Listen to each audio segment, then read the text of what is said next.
Plus, Ultra presents The Grey Lodge, Return to Hyperborea, Speculative Economies, Part 2.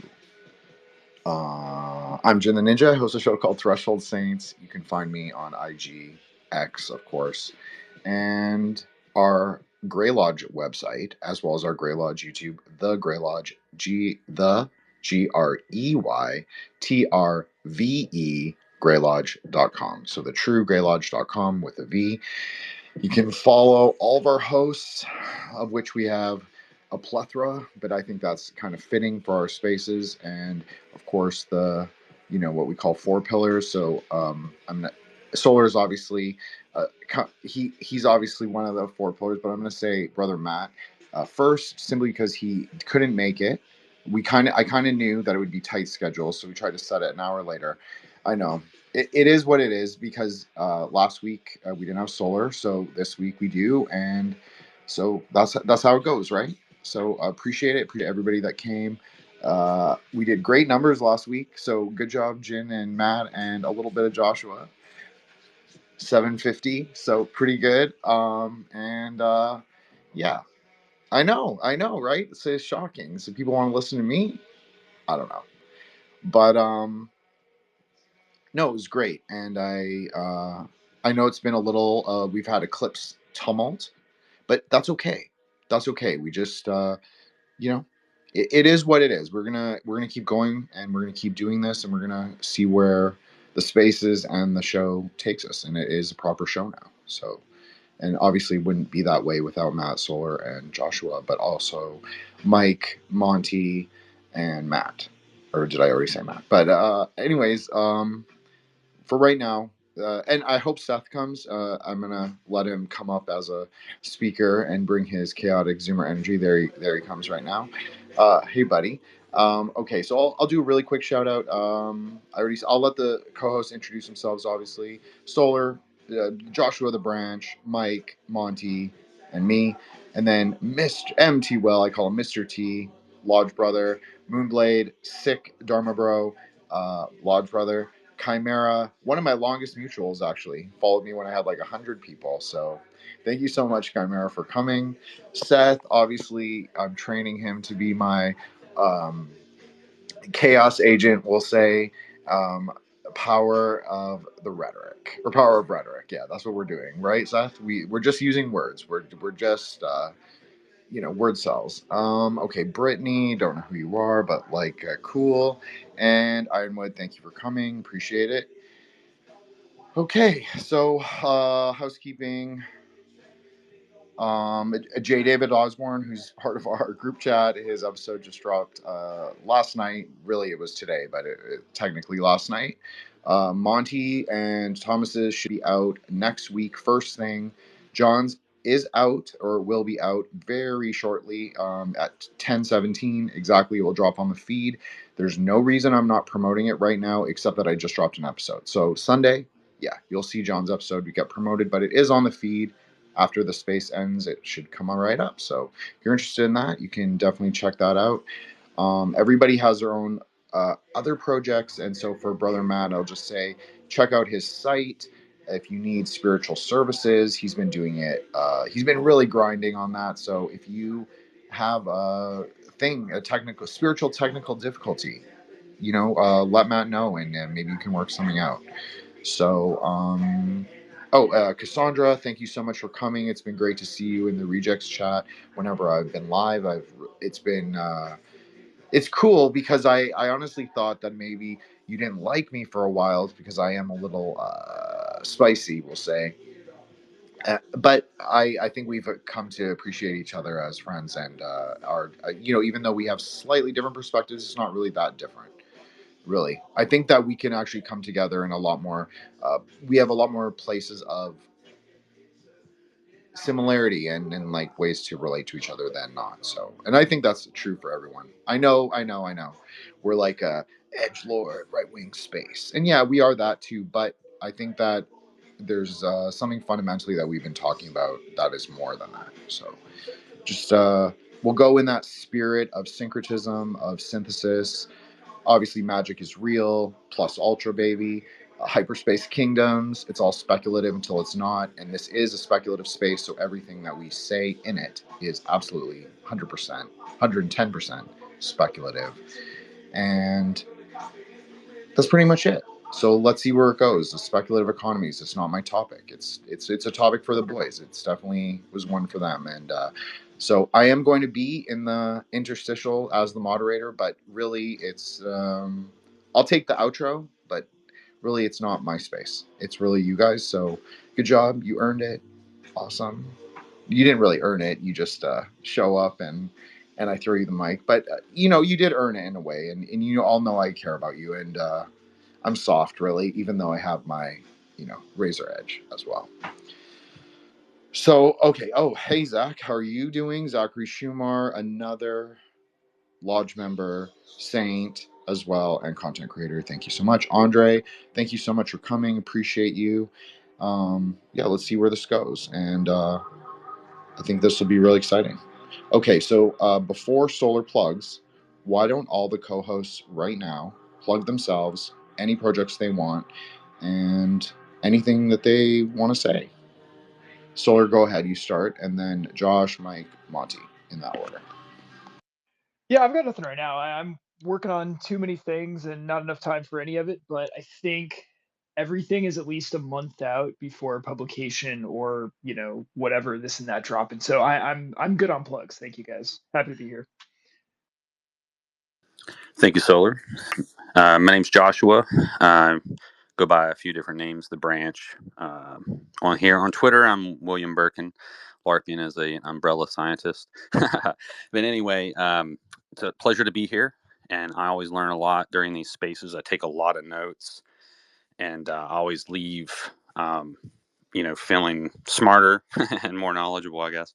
So I hope that we can have a smorgasbord tonight. Oh, I guess I forgot one thing.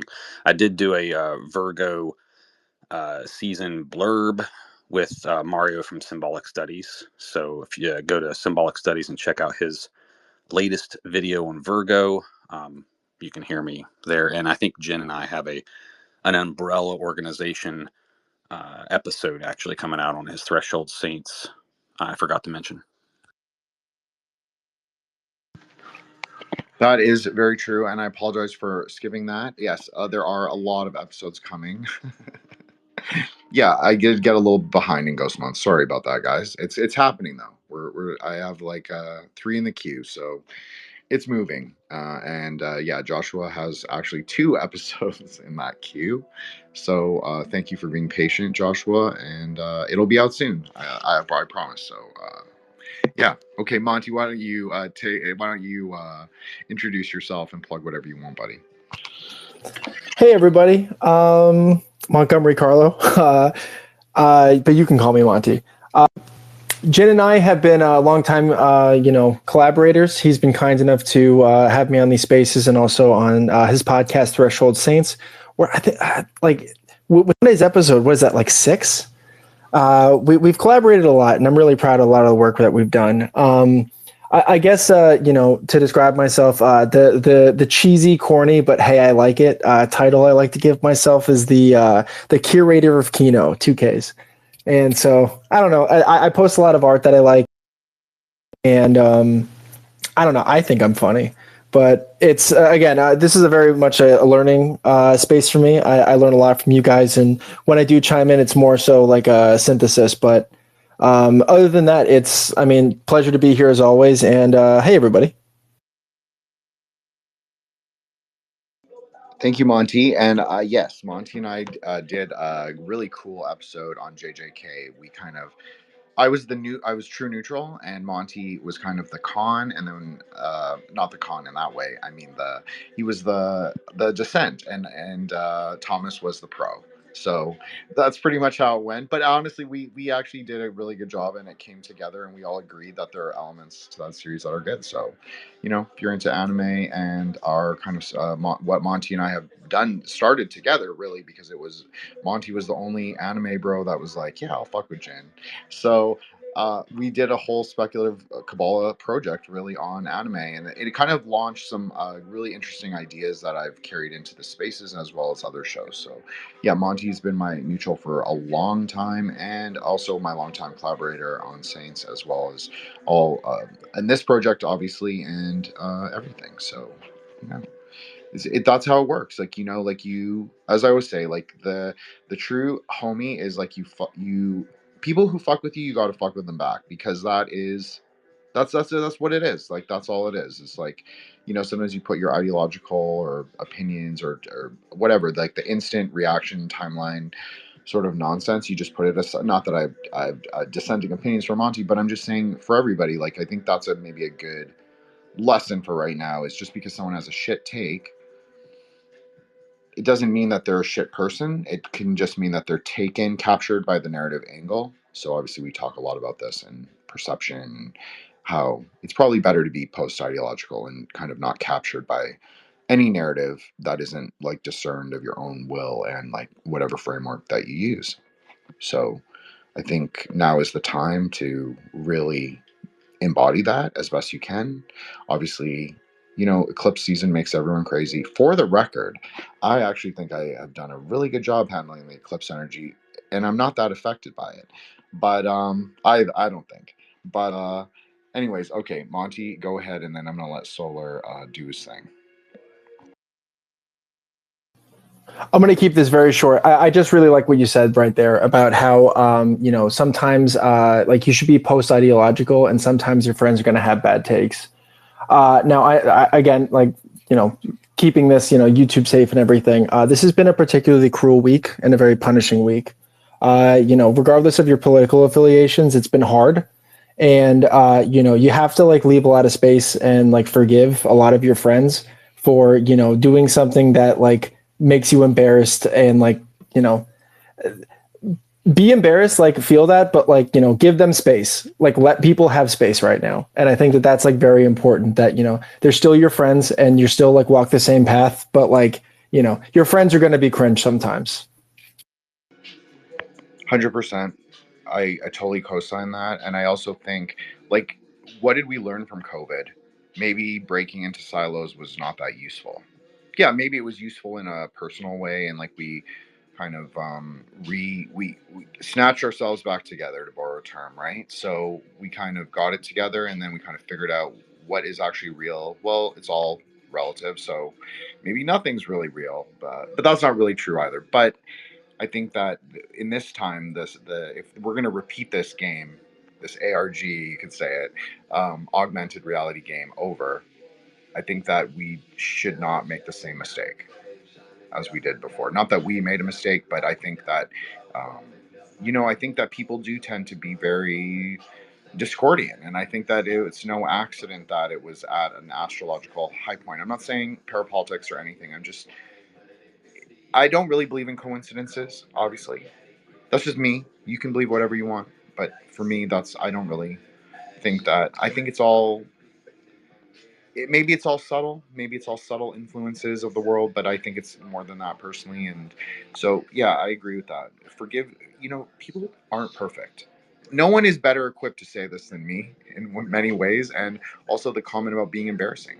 I know I embarrass people in the chat, and I know I embarrass the host sometimes with my wild ways, but you know, at the end of the day, I do want to.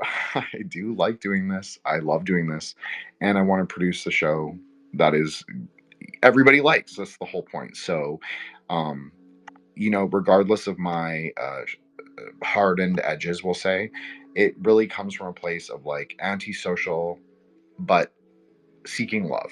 So let's just say that. So yeah, I think you know, it is what it is, and like I'm again, just be cool. Just, you know, people are doing the takes. I think Fed posting is a huge mistake right now. I think that no matter what your opinions, no matter how angry you are, no matter how indifferent you are, I think that there is a power in silence and a power in saying nothing sometimes. And it doesn't mean that you don't have an opinion, and it doesn't mean that you're withdrawn from the world, but maybe you're just waiting until you actually make up your mind. And there's nothing wrong with that. You don't have to have an instant take on every single thing. Now, that being said, Monty hosted a space, and I thought him and Solar did a great job on explaining some of the nuances of the situation and looking at it in a more far-ranging way. So, I think if you can do that and be expansive, it's fine. But, like, be careful. People are really wilding out, like, really, like, whoa. Like, I'm not against necessarily using power against your enemies, but, like, the venom of the doxing and all of that stuff, I don't know. I don't know if I'm on board with all that, to be honest, but it's a little scary, to be honest. Not that I'm scared, but it worries me for like what we do and what we talk about, simply because we do talk about transgressive things. We talk about things that, the trads don't like. We talk about things the groypers don't like. We talk about things that the leftoids don't like. Like, we're not really on anyone's team, really, in a lot of ways. Like, yeah, we are, but we're on like our team, kind of like the misfits in the corners, kind of. So, that makes it a little dangerous sometimes to come up against all the narratives all at once. But as your fearless leader, I endeavor to do better, and also use my wayward wizarding skills to help deflect some of that. So, speaking of fellow wizards, Solar, why don't you do your intro thing that I don't really know about, but I'm excited for? Yeah, no, I feel like you've overhyped it at this point, man. It was really just like, oh, I have something I think could maybe like kick off the discussion in like in a particular way. We could abandon it if we feel like it, right? So yeah, I just kind of picking up from one of the threads, at least that I was interested in, from the part of the discussion that I was able to participate in, from the first in the series. It's a quick little syllogism, right? And this is inspired. I've been listening to a lot of Paul Frederick, who I think still produces the podcast under the Daimonosophy label. I don't know. He might have like just changed it to be like just the Paul Frederick, whatever. It doesn't matter. He should come on Threshold Saints, but that's down the road. So yeah, just so it's going to be in the format of like, if A and B, then C. And this isn't just necessarily something that I endorse, right? It's not it at all, actually. But I want to say, like, if we don't agree with this, if we don't agree with the conclusion, we don't agree with the premises, like, I think it would be fun to unpack like where we break with what I'm going to propose, right? So let's see if it, and again, if we don't like it, fuck it. So the first proposition is, the highest purpose of society is to facilitate individual initiation, individuation, self-realization, however we want to describe that. All right. That's something that we were saying to some extent in the previous episode. Second proposition, individuation proceeds through contact with the world and the exercise instantiation of will. In property, property is the horizontal demarcation of the self's domain of agency in the world, right? And if that sounds like, where the fuck did you get that from? Well, like, that's pretty much explicitly how Hegel talks about it. And that's kind of the culmination of a lot of Enlightenment thought on the matter. So we might have reason to doubt that. But so if A and B, therefore, the spiritually ideal society is one that places the fewest restrictions on the development of and exchange of property. I don't know. Did I convince everyone? Are we all libertarians now? What do we think? What do we think, Mike? Well, I'm already there. So everything you just said, I agree with personally. I'm there. Like, I accept those premises. So for me, no problem. But I'm not a speculative economies guy. What do you think, Solar? Well, I don't know. I introduced it. I get to sit back for a little bit. I want to see kind of how other people respond to it, or if not, that's totally fine too. I can riff, but yeah, Joshua. Okay, Joshua, please go ahead. Well, it mentioned something about the duty of the government, and that was something to do with individuation or something like that. It sounded like, and so I kind of interpreted that in my mind as, oh, the things of Malkuth. It's their job to protect you, to maybe help provide you shelter, to make sure you have food. So I think part of what a good government does is helps to meet those basic root chakra Malkuth type needs. But I didn't hear anything about like spirituality in it though. So I think it's almost in itself like a klipa of sorts. And some people never move beyond that, right? But and some people even make government God. too, in the absence of something else, perhaps. So I think it might even have some influence beyond its borders, just because there's like maybe a little bit of a void between, well, where does the spirit kind of enter into the equation? Like how far up the Kabbalah tree, before you run into spiritual matters, right? So that was just some of the things that was coming to mind. Like maybe what makes a government great is if it somehow elevates its people beyond the Malkuth, right? Just adds some maybe values, shared values, or something like that. Yeah, that's kind of the thrust of the traditionalist approach, right? So like someone like Evola is going to say that even the Shudra government, right, the lowest possible like exclusively materialist form of government, right, like the most necrotic form of communism you can imagine, right, and imagine him writing about that for 8 pages or so, right? Even that is going to be capable and in fact fully oriented around meeting the basic material needs of society. He's going to say the thing that's wrong with that approach is that it reduces man to a sort of set of instantiated material wants, needs, impulses, and desires, right? It sort of, and it bounds him in that and does nothing to provide for, nurture, cultivate higher needs or aspirations. In fact, it denies the existence of them as such, right? And maybe actively even suppresses them among people who would find their own way out of that, right? And so the idea is that, like, for someone like Evola and sort of for the broader traditionalist project, the entire point of, or sort of like axiomatically, right, society should be oriented around how can we point as many people as possible towards valid live pathways for, I would call it initiation, but higher life, right? Higher meaning that transcends the individual, the personal, the merely human, right? I often say shit like that, right? And so the implication is that certainly in this era, perhaps maybe this isn't universal, but we're not living in the Satya Yuga, right? In the Kali Yuga, since we're primarily looking at initiation through self-initiation, right? That as such, we have to sort of pursue this sort of atomized approach to initiation or individuation, however we want to say that, through the horizontal expansion of will through property that then allows us to pursue the sort of solo vertical ascent of initiation. Blah blah blah. That's kind of the background context for where this is coming from. Well, I did write down Solar on your second premise, or Paul Frederick's second premise, becoming, because I know that we're both. I mean, you introduced me to the concept, so I'm not going to pretend like I'm a Heidegger person, but it is interesting to me, the idea of becoming. And like, what is that? I know I don't speak German. I'm not going to pretend. So basically, I think that that's an interesting premise. Is like property as part of becoming, or at least a vehicle for that to reach higher apotheosis. So I don't know if that's even correct, but that's what I thought. So Monty, please go ahead. So forgive me, everybody. I'm going to go against the speculative economies part, and so you tell me if this is a snarky response. Now, I legitimately like just for a frame of reference. So my biggest thing against libertarianism is that the kind of like the perfect petri dish was the Freetown Project in Grafton, New Hampshire, and it was supposed to be, there was this perfect.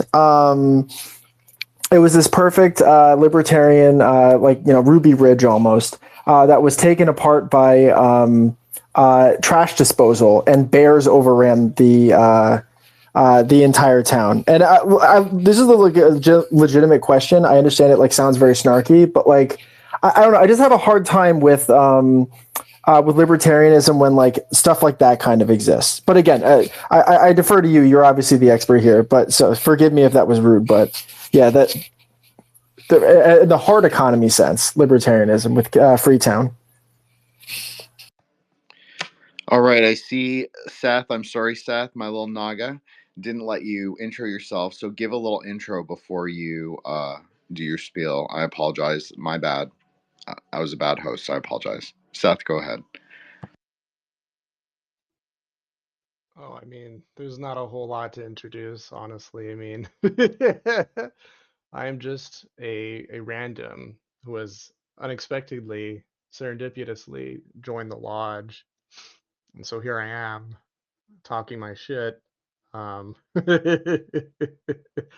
I would just say to build off of Monty's point and Solar's point, because what you're describing sounds like a very like Landian argument, not to ascribe to it something from beyond, but it does seem a little accelerationist in the sense that this becoming is not adequately problematized. Like I don't really like Theosophy or Ebola from what little I've heard of him, just because of I think he takes certain things for granted and does not adequately historicize um, these very real material principles that then engender their own contradictions.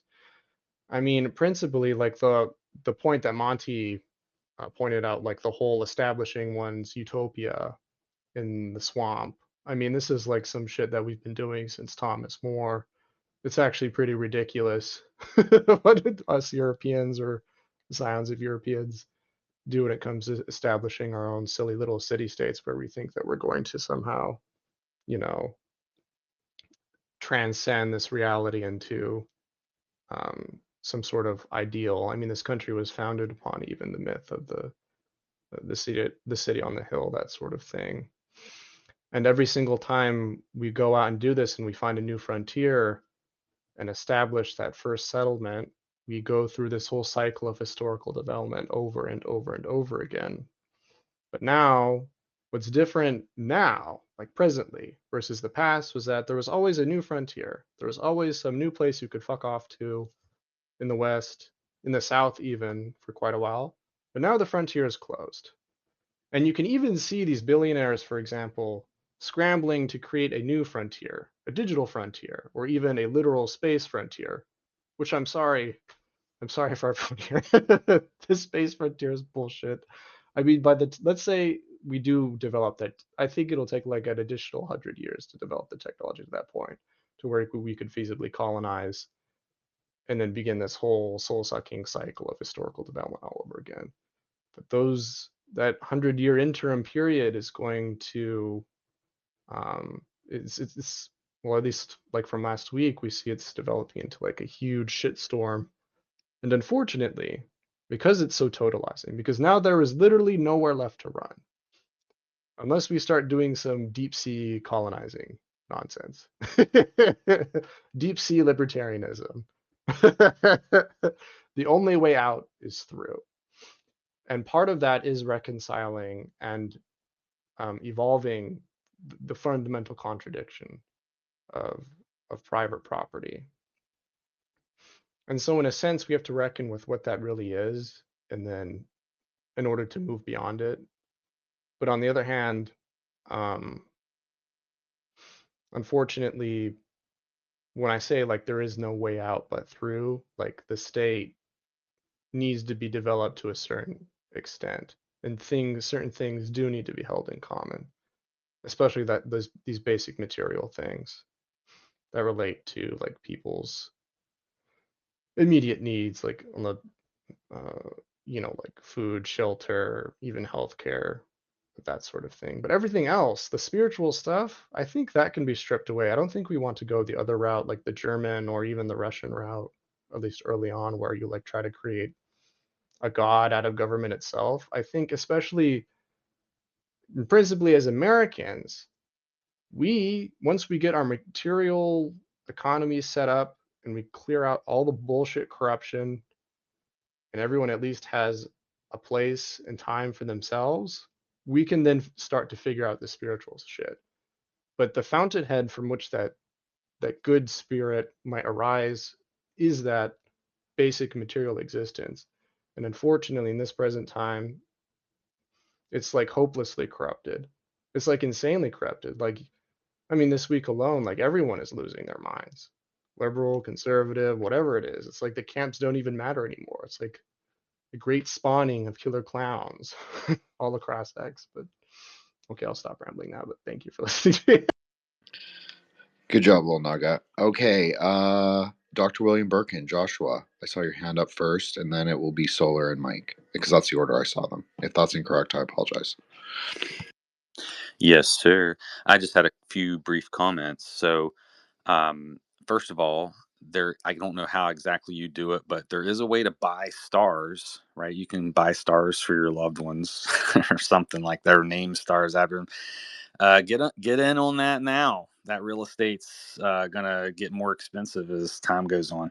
But so I couldn't help but think, with the change of like land, we have law of the land, law of the sea, etc. Well, if things go on the internet, I hear the talk about internet bill of rights and internet laws and rights, and so I think we might see more of that, especially when robots start showing up. And then I was thinking about space. Will there be different laws in space? I personally feel like it matches probably admiralty law, like naval waterly law, probably more than anything else. But anyway, what would the currency be in space? And I thought, well, among other things, it could be just air for us, which, an automaton robot would thrive in that economy, right? Because it doesn't need air, but it could have air and be rich. So I think we got to be wary of things like the AI and, given power to, things like that. And another thought that crossed my mind was like, the founding fathers or those who found governments tend to become deified in some way. Like even George Washington's, in the dome of the Capitol building, and it's the apotheosis of George Washington. So even if he didn't want to become a god, like we've turned him into one, sort of, kind of. And it's like, if you don't have one and you worship government, by default, you get this deity, basically. And so I think it's interesting that when a government does do something like that, I think they're trying to tap into something higher than Malkuth by doing something like that, and I think that might be what we see happening with the AI too, is that as it gets more profoundly powerful, we might start. I mean, we already have churches of the AI or whatever. So, which is a Japanese word for love, I think, right? So, anyway, I think I'm done. Thanks. Thank you, brother Joshua. And so, Solar, please go ahead. Yeah, I wanted to say a couple things. A while ago, I made the ever so witty reappropriation of the old Amy Therese line about bratty subs, and just connecting it to, actually, in terms of American politics. For all practical purposes, libertarians are the bratty subs of American politics, right? Like they theoretically, like, with even if all the claims about the universal saving truth of Austrian economics were true, right? Like even if libertarians were correct in some kind of, universally ascribable way, they can't ever possibly win, right? I was listening to a discussion on Sombart, and I was reminded that his thesis advisor back in German university was a gentleman by the name of Adolf Wagner, unrelated to the composer Wagner. And Wagner's law is still like in every, like, I'm like, oh yeah, Econ like 101. I remember that shit, where it's basically this sort of iron law of democracy and entitlements, right? That you're never going to scale like a democracy, right? Where people have the ability to vote for shit that directly materially benefits them, in such as, like, once you expand the franchise to a certain point, you're never ever going to, like, on the whole, ever wind back like all of these programs, right? Because people are never going to vote to take things away from themselves, right? It's just sort of like, again, if you start off with the assumption of like, people are rationally self-interested agents, right? It would never be the activity of a rationally self-interested agent to deprive themselves of something, right? Like people are not really capable of doing that, of thinking at a level beyond themselves in the realm of like economic And there's like, again, there's some discussion about the extent to which that has been demonstrated in fact, but the overall consensus is that it's basically held true 100% of the time, more or less. So like I'm not saying that, like, you should go be a libertarian because you'll ever have any chance of like doing anything productive with that. That would be entirely incorrect, right? I'm more interested though, and again, I don't want to necessarily get into like the sort of like technical discussion because it would be kind of, I don't know, I think maybe a little too particular for a space like this, like getting into like what exactly like a Marxist means by talking about the ontological contradictions of private property. I am interested though in this idea that like private property allows one to, and again, including something like, let's say the mundane of like productive capital that, you know, of like owning a business, right? That does like some kind of value added production or service or something like that.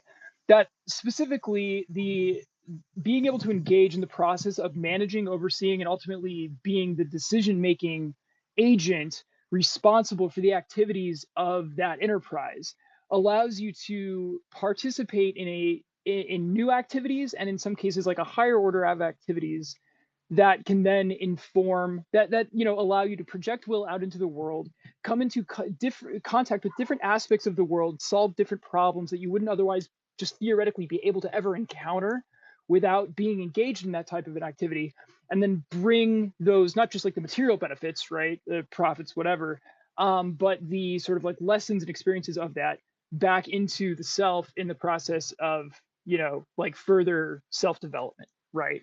And for any of us who have ever participated in sort of group based decision making processes, right, like consensus based or some other kind of like rule by committee, right? I know I have, right? It's like a labor organizer, for example, like God help me. We know that it's that the just again the sort of like process is completely different when it involves other decision makers, right? The responsibility is diffused. The whole way that the whether you want to say the mind, the intellect, the self proceeds through problem solving and arrives at conclusions is fundamentally different when it's mediated through and with other people, right? And there's something kind of unique about um, capital that is entirely under the control of the self that perhaps gives it this sort of uniquely initiatory capacity, if that makes sense. That's kind of where I was going in exploring some of these ideas. I have to say that I do agree with that. I think that I think I think it's a discussion, right? Like it's a relationship. Like you can have these like community based or like more horizontal kinds of decision making, but then you can also have the private. And I think that's exactly what you're saying. And I think this is not. I think if you want to do a public intellectual space, Solar, on the contradictions of Marx or whatever, I think everyone's here for it. So let's just say that. I know I would be. I don't know. I couldn't speak the same language, but I could listen. Anyways, I'm sorry, Mike, but let me just shout out Avi. Thank you so much for coming. Dakini from the Lodge. John, I can't do it right now. Ihaye, Asher, Ihaye. Okay, thank you so much for coming, John. Appreciate you. Okay, Mike, please go ahead. Hi guys. I wasn't able to introduce myself earlier, but my service wasn't working. But I don't really have much to plug right now, so I'll just get right into it. It's honestly very hard to follow everything that you guys are saying, especially Solar. I'm not as deep into this type of stuff. I think I just tend to come from a different angle in general, and I'm not super familiar on the exact mechanics of like individuation and property. I do think that governments should provide a foundation akin to Malkuth, and that should allow you to move up. And but I I don't want to say too much on this because I'm just riffing right now. But and I know I've read a little bit about Evola, and I know I'm not. Evola's, I think, can be a little bit archetypally extreme in some cases. I think there's a lot of value in the stuff that he writes, but I don't really resonate with everything that he says. And I've noticed that, especially, he can be very temperamentally dry. Especially, he wants to create something that looks like beautiful, but is not necessarily like beautiful to live in, if that makes any sense. And it's not like it's wrong what he's and I don't know that much about Evola's writings, but just from what I do know, but I think the part that's missing with that is like the lunar component, because I've noticed like with his type of like his type of works, it's very solar, and the solar element is fire. It's dry, and fire is dry, and earth is also dry, and these are like very like individual. These are like elements of like the individual, and it doesn't seem to encompass as much, especially like the water element of like connection and like the subtler realms and the subtler energies. And air is a little bit in the middle because air is also about connection, but air is like external, and it's like involves technology. So I think that tends to get put into the the picture, whereas I feel like the water element is like very, very like missing from a lot of his like philosophical notions.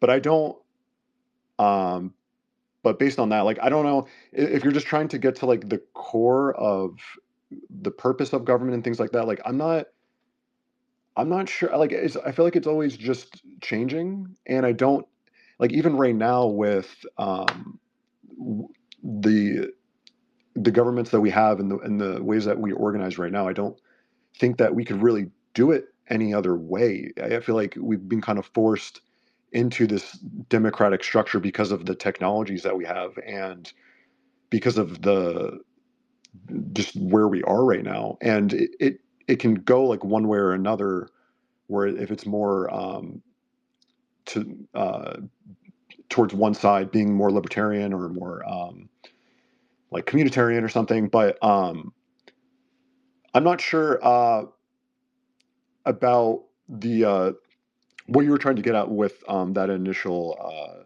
individuation property stuff. If you want to comment on that. Yeah, no, it's fine. We don't have to get like hung up on it, you know. Like I said, it wasn't like, hey guys, I need to like hash this out. It's more like, oh, I think this might be like an interesting discussion starter, but like it's not worth like circling back to like just, oh, clarify, clarify, clarify. And for the record, Evelo would hate like that syllogism, right? Like his response to that would be to like draw his dueling rapier and slit my throat. Okay. So like let's make no mistake about that. I think something that like he would have in mind, more like ironically, someone like Dr. Michael Aquino, who was a professional political scientist who made a point to share that he never voted and found actual like practical politics completely beneath him. Like both of these guys have something in mind. Again, I don't want to say it's the exact same thing, but very similar to like Plato at the end of the day, right? Is this sort of this ordering of society where you're ruled by a sort of magician, initiatic, philosopher, god king, something of that nature. I'm sort of like bridging these two or three thinkers, right? And then sort of from there, you have this sort of high level initiatic. For Evola, there would be a martial, a warrior, like heavy component to that, of sort of these warrior priests, right, who were charged with sort of keeping the flame, safeguarding society, and making sure that society's values reflect not just capital T truth, capital B beauty, but allow for the sort of like maximal participation in the noetic realm, in the divine, and that basically everything is sort of like oriented so that every other element of society, the producers, the workers, that everyone sort of understands their activity as collectively sort of contributing to and being oriented towards their sort of role in this divinely ordered system, right? And where I was coming from with the private property stuff is like, well, that's all well and great, but that none of that shit is going to happen, right? Like we are not. I do not personally. I do not see a coup restoring a platonic republic anytime soon, right? For better or worse, right? I just don't see that being in the cards in my life in America in the 21st century, right? And so the question again is if only individual initiatic processes are going to be what happens. If that's the only thing that people have access to, then how can we potentially enlarge the domain to the greatest extent possible of like what resources are afforded to those people who are going to pursue the process of self-initiation, right? And that's connecting to again, like we can say, like because I brought it up, Younger's idea of the anarch, right, of being this sort of minimally dependent person, maximally self-sufficient, sort of moving through life in this sort of fluid way without attaching to the ideas and the sentiments of broader sort of fallen based society. And again, sort of pursuing autonomy and self-defined, self-processed truth, right? Something like that. This also connects to, again, sort of like ideas about decentralizing financial power, cryptocurrency, blockchain stuff like that, living sort of outside the law, sort of trying to accelerate this process of sort of the fragmentation of power and authority, favoring, again, sort of like more horizontal distributions thereof. Those kind of ideas, in general. Like, we don't need to get hung up on what started this space. These are some of the ideas that I'm sort of cooking with, is trying to explore what might be more realistic possibilities for us listening to this, as opposed to sitting around riding the tiger, among the ruins. How many cliches or book titles can I throw in here? Right? Like waiting, just arms folded, like waiting for the Satya Yuga kind of thing. Or totally engaged in political partisanship that may or may not, probably not, actually bring one into the highest of life. I actually agree with all that. I wasn't sure, honestly. I was a little worried. I was like, oh, we're gonna go full that one ideology, and I was willing to ride the wave if that was the case. I just don't know if I would have stopped where you guys stopped. But honestly, I'm pleasantly surprised. So I think I want to respond to what Mike said first, and then I'm gonna let Seth go, and I'll be really quick. So, Mike, you and I speak very similar language. Like, this is more how I think too. Like, I'm more in that Yasada kind of, I'm in my feelings, but it's also like a little bit, it's metaphysical. That's where I'm more comfortable. But I think everything that you actually described doesn't contradict anything that's been said. And I think Solar said this to me about tension. Like, tension can actually be useful. So this is something that I've been thinking about all week and last week, and it's something Seth and I have been dialoguing about for a while. Is this idea in polarities and tension? What does that mean? And can you do something with them? Are they alchemizable? Of course they are. And so I think that that's part of like discursivity too, is like what we're doing in these longer, far-ranging discussions is we're allowing the tensile strength to sort of prove itself. I don't know. That's kind of how I think of it. So, Mike, I think that the metaphysical layer is equally as important. I don't privilege the material layer personally. So, I mean, that's pretty much where I'm at. I'm going to let Seth go really quick, and then, Mike, I'll let you go. I see your hand up. Well, I would, just to respond to Solar's point about the cryptocurrency stuff and building dual power or independent power. I'm not sure that's like, at least right now, the best path forward, just because just from what I've observed, I think any sort of alternative currency or any attempt to establish an alternate currency, like world leaders who have tried to do that, immediately the entire full force and weight of the American hegemony comes crashing down upon them. And they get assassinated, and all their friends end up in jail, or a bunch of spooky shit happens, like Gaddafi is like the ultimate example I can think of there. And so it's like it's the libertarian argument again. We always come back to the same question of there's all these things that we want to do, and there's so much potential within the technology, social or otherwise, that we have on hand, but we can't do anything we want. We're severely curtailed in our liberties because the U.S. government is always will be standing there like like some big dread tower controlling anything you do anyway. So I think until you can like answer that question, um, speculations about alternative economies, I think ultimately we're just going to descend into like idealism, or like or even just the realm of pure fantasy. I reject that, Seth. I agree with you on so much stuff, but I think that the whole point of doing a speculative look at what the future could be is also about the present, since that's a lot about what we discuss in the space, especially when it's like a more of a gin coded idea. is that a lot of this is about synthesis, and a lot of this is about, you have to be a little far ranging, you have to be a little futurist, you have to be a little utopian even, but you also have to be realistic, you have to be pragmatic. You have to like say, what is the reality right now? Okay, you're right. You're right on a lot of things, but like also we can make of it differently. That is also something that I say, maybe just speculative, but I think it's a valuable cognitive liberty resource to say that, yeah, you can think of it differently. You don't have to be trapped within confines or clipos. Okay, Mike, I'm sorry, go ahead, please. Sure. I would like to comment on both. So, Jin, first, I appreciate you explaining how you think and how our minds work similarly, because I do think that I don't even really think I was disagreeing with anything Solar said. I agree with everything Solar said as well. But it's more like I'm just trying to come to the same area from like a completely different perspective. And I tend to think of things from like bottom down.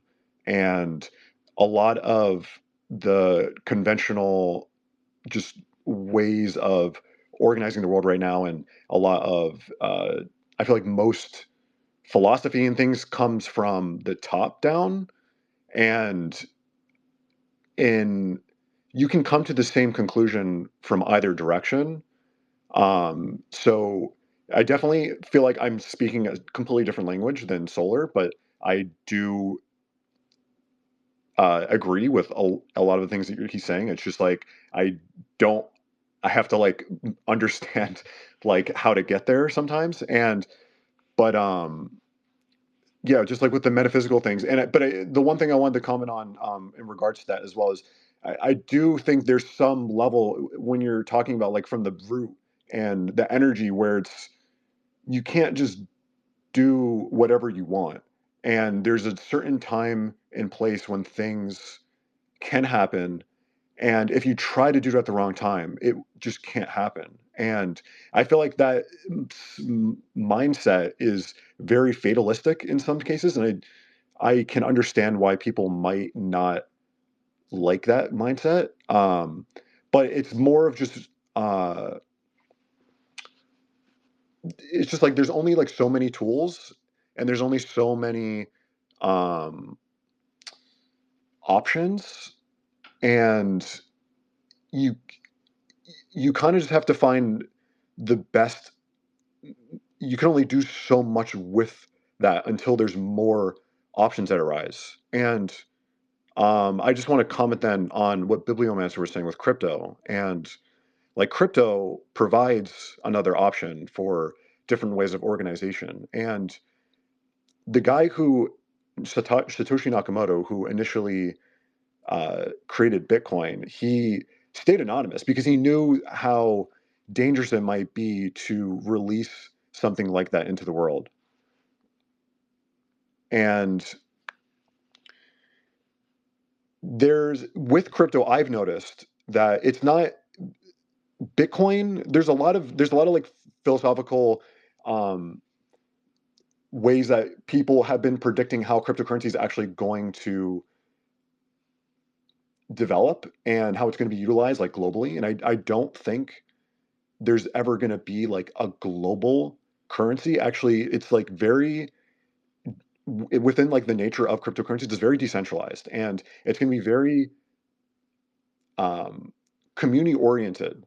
And what I've noticed is that when certain currencies get to like a certain threshold, they kind of just don't grow anymore. Like you're not going to have a currency that's just going to keep growing and become a global currency. Even like Bitcoin's value is starting to level out a little bit, and Bitcoin has a lot of flaws, and it's not really like it's like digital gold kind of, but it's never really going to be truly digital gold because there's too many problems with it. And the other things that are competing with it are doing a way better job at that. And those things have like a threshold and a limit to how large they can be. Like there will never be like a global cryptocurrency, and that might be somewhat controversial. But I'll end my spiel right there. I'm gonna just do something really quick, Solar. It's not even in response to Mike, but it is responding to something you said, Mike. So as I said, I'm much more comfortable in the metaphysical. This just the reality of the world. But so if you want to look at it, I think of every space that we have as a metamagical working. I think that our discussions are path working on the tree. I think we're actively doing it right now in consent. Magic is very real. That is how I think. I look at these as metamagical events. So I think just having the discussion and like whether we agree or disagree, I think that is where I've said this so many times, so I apologize, but I do think like in the dialogue is where the word emerges. It may be just a seed in the world, like an idea that transcends space and time, just like we do from all over the world. And that's what I think we're doing. We're rectifying the tree as we go. That's how I'd like to think of it anyway. Anyways, okay, I apologize. Solar, please go ahead. Yeah, sort of a metaphysical point than just a practical point. Just kind of responding to Seth. The metaphysical is more important, so let's start there. I think it's a Don Webb coinage that the goal of magic or the purpose of magic is to transform the magician. Right? It's a good phrase. It's very quippy, but it's also kind of true. Um, you're never going to believe what the goal of political partisanship is. It's basically the exact same thing, right? And in that case, the revolutionary or otherwise, the revolutionary telos that one is oriented towards, I think, is in some ways more important than the practical considerations of timelines. Like definitely, like you need an executive committee that's going to chart the course. 6 weeks, 6 months, 5-year plans and all that. You need your branch committees to map out how you're going to grow, where you're going to, you spend your resources. Those things are all tremendously important. Don't get me wrong. Okay. Again, I've been in the trenches. I have nothing but respect for that work, even if I radically disagree with your priors. Right. However, at the end of the day, again, as somebody who's, spent pretty much my entire adult life in revolutionary cadres, one stripe or another, is that what you're doing is you are creating yourself in the image of what you think the the telos demands of you, right? The revolutionary telos demands of you. And that's why I don't think I think it can be not just like, oh, it's a bummer to be kind of fatalistic about the seeming omnipotence and sort of inevitability of the American Empire or this over the course of your lifetime. But I think it actually can interrupt the process of transformation if you accept that kind of at face value.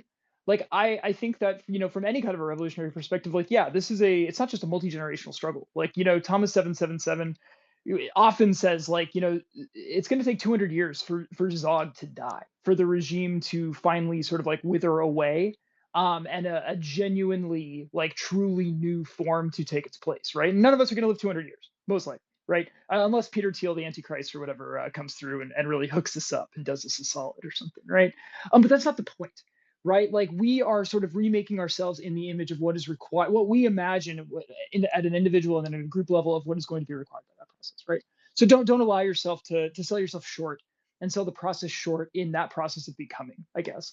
But also, again, because I think ACP is, I don't know if like you're officially Dugin guys, right? But like you don't have to be Alexander Dugin to point out that like even though Zog is going to take 200 years to die, that doesn't mean that it's not on the wane, right? There are like the future is forming parallel societies and resisting the regime through nullification. Like that actual process is going to unfold throughout the rest of our lives, right? Like there will be areas that can offer meaningful resistance, not like shooting in the streets and like killing the Marines or whatever, anything like that. But in terms of like, there will be pockets where essentially the will of like the federal government and the applicability of federal legislation is de facto unenforceable, like in the United States, right? And if we play our cards right and with enough, again, sort of like creativity and hard work on the ground, like we will be able to, implant some of our ideas in what grows in those spaces, right? And there's going to be a myriad of them. They're going to be all very different, right? And so I think about what those projects look like, which ones I might be interested in, and I'm interested in theorizing that level of development. We're not talking about overthrowing the big capital G government, right? But we're at a very interesting phase in its decline, is all I'm saying. Okay, I'm just gonna respond really quick. So I think that was I think that was safely optimistic, but I'm hyper optimistic. I think Zog is. I think it's gone in 10 years. I'm being super optimistic, but I think it's gone. I think it's the vines have withered so much. I think people are mostly tired of it. I think mostly people are tired of even the discourse around it. Like, good job, Solar. You push the dialectic in that way.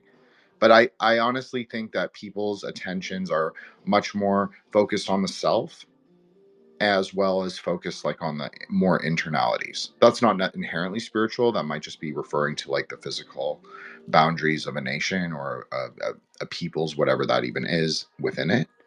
But I also think like we've rectified a lot of this. Like, we have put out cool ideas. We have talked about Eurasianism, but we're relocating the wheel turning from Central Asia to Turtle Island. So I think that's a lot more exciting. That's a lot more exciting to me, to just look at like where we are right now, and it's a lot more pragmatic. Like, yes, it's speculative, it's utopian in a way, and of course I do think kibbutzim maxing is going to be a thing. I really legit believe this. I think utopian kind of communities, that is how America was built. Like, you can read all these histories of these spiritualists and spiritists and kind of like very esoteric communities in Ohio and New York. And they were, I'm not saying like anarchism or utopianism or anything, because it's all imperfect. But I think if we can remember that, like, the path always presents an opportunity to both rectify and synthesize. Right? Like, you never have to be stuck. You can always choose a different angle. Right? So I just think that that's maybe a more interesting, if we're talking about political discussions broadly, like, instead of looking at it like extreme dialectical responses or extreme polarities, maybe it's the motion, just like in Kabbalah. It's just like the light is traveling through the paths rather than being affixed in them, or even in the Sephira. We're just, nodes in the Ipsos. Okay, so I actually forgot whose hand went up. I think it was Monty's, Mike, Josh. Okay, sounds good. Okay, we'll go that way. Monty, go ahead, please. Yeah, so unfortunately I have to bounce after this, but in order to synthesize a lot of what's being said here, without even like necessarily a political context, with any kind of philosophy, with any kind of movement, with any kind of anything that you are aspiring to, it's important to think. Well, okay, so put it this way: it's with whatever you strongly believe in, you are participating in building the temple. Now, it's important to understand that you will not see the temple be completed in your lifetime. Simply going and like putting the efforts in and like believing, faith is very important with these things, because in your lifetime, you are going to see long-term gains. You are going to see short-term losses. You are going to see short-term wins. You're also going to see long-term losses. The important thing is to keep the faith, understand, like eyes on the prize, and like truly just understand that what you're doing is not going to be complete in your lifetime, but it's aspirational, and that's what you should aspire to. With all things, we are not going to become Christ. We simply are trying to emulate them. We are trying to, we're building the temple for the future, not for ourselves right now. And that level of selflessness is something that you should bring to any kind of movement or group that you want to participate in. That's just my 2 cents and how I see things. But unfortunately, I have to go. But it's great to see you all tonight, and amazing conversation as always. Take care, guys, and I hope you have a good night. Thank you so much, Montgomery Carlo, Saint, and Clabo. Also a co-host, of course, and thank you for coming. Obviously, I agree. I think that's a very American way to look at it. Like, we're all humble Masons in a way, or we're all magicians. That's how I prefer to think of it. I'm not a Mason, so I know we have at least one that I know about, Joshua. But I think of it. You could use humble Mason as a metaphor. Just we're all path working in our lives individually, and then we're all trying to like collectively like figure it the fuck out. We're trying to like make the treaty right now. That's why I don't believe in the we was king shit, because I think that treaty is made like between us right now, and when we fuck up, we have to rectify it. That is the one thing that I've learned the most about myself, is that I actually would seek to rectify things rather than break it off if given the opportunity. But you're not always given the opportunity. Thankfully, people are pretty generous with me. But I think that is also maybe it's profound to me because it's also personal.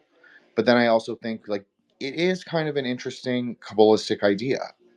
Like we were talking about, Matt was very concerned that we didn't have all the signs perfectly balanced, like for the co-hosts.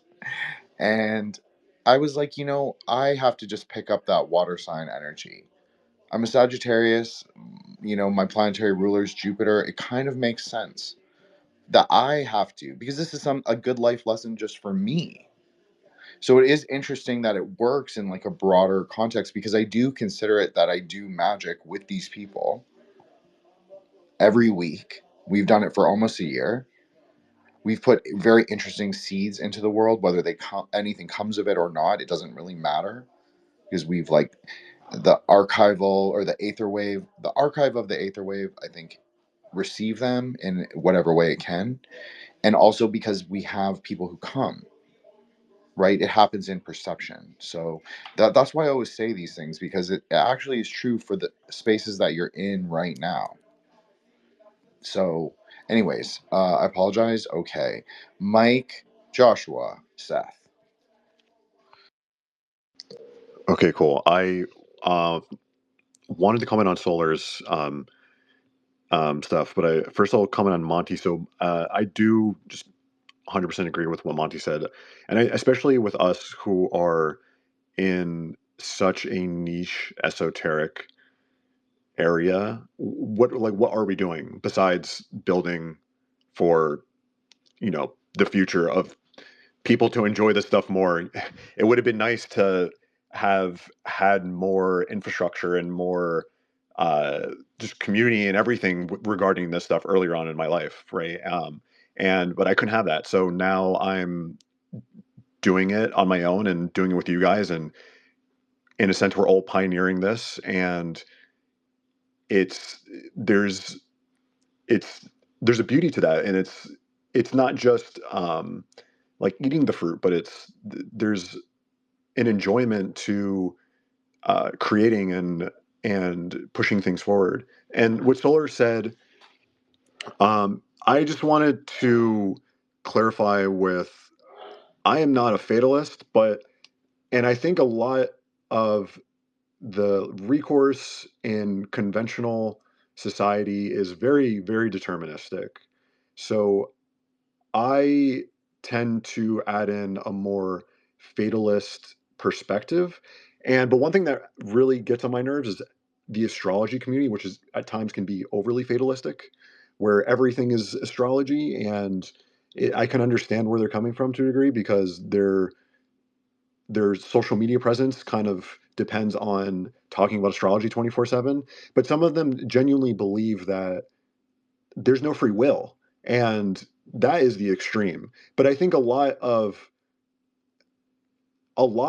just debate and recourse is like trying to figure out where is the line between the fatalist and determinist, like fatalism and determinism. And I there with certain cycles, they can be very fatalistic in what they allow to birth into the world. And in particular, I think the Sakulum is probably the most significant when it comes to fatalist perspectives. I don't think even astrology is that, like, there's certain things that happen with astrology, but astrology is more weather to me. It's not seasons.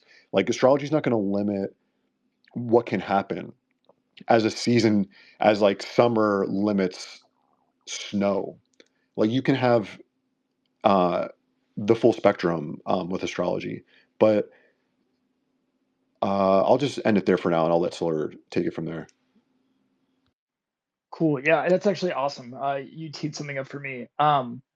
So I'm sharing this because I think other people might relate to it. So one of the things that I've been trying to move through in my life, as someone again who's been deeply involved in sort of partisan politics, like radical revolutionary partisan politics, my whole adult life, is that, and I'll just use the example. I'll give a Marxist example, but a different system.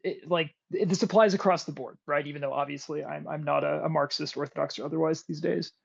When you thoroughly understand and see the world through a Marxist lens, right? Every person becomes essentially their relationship to productive capital, right? You see the world thoroughly in those terms, right? And so people become objects that are oriented to each other according to this map of reality that you have, right?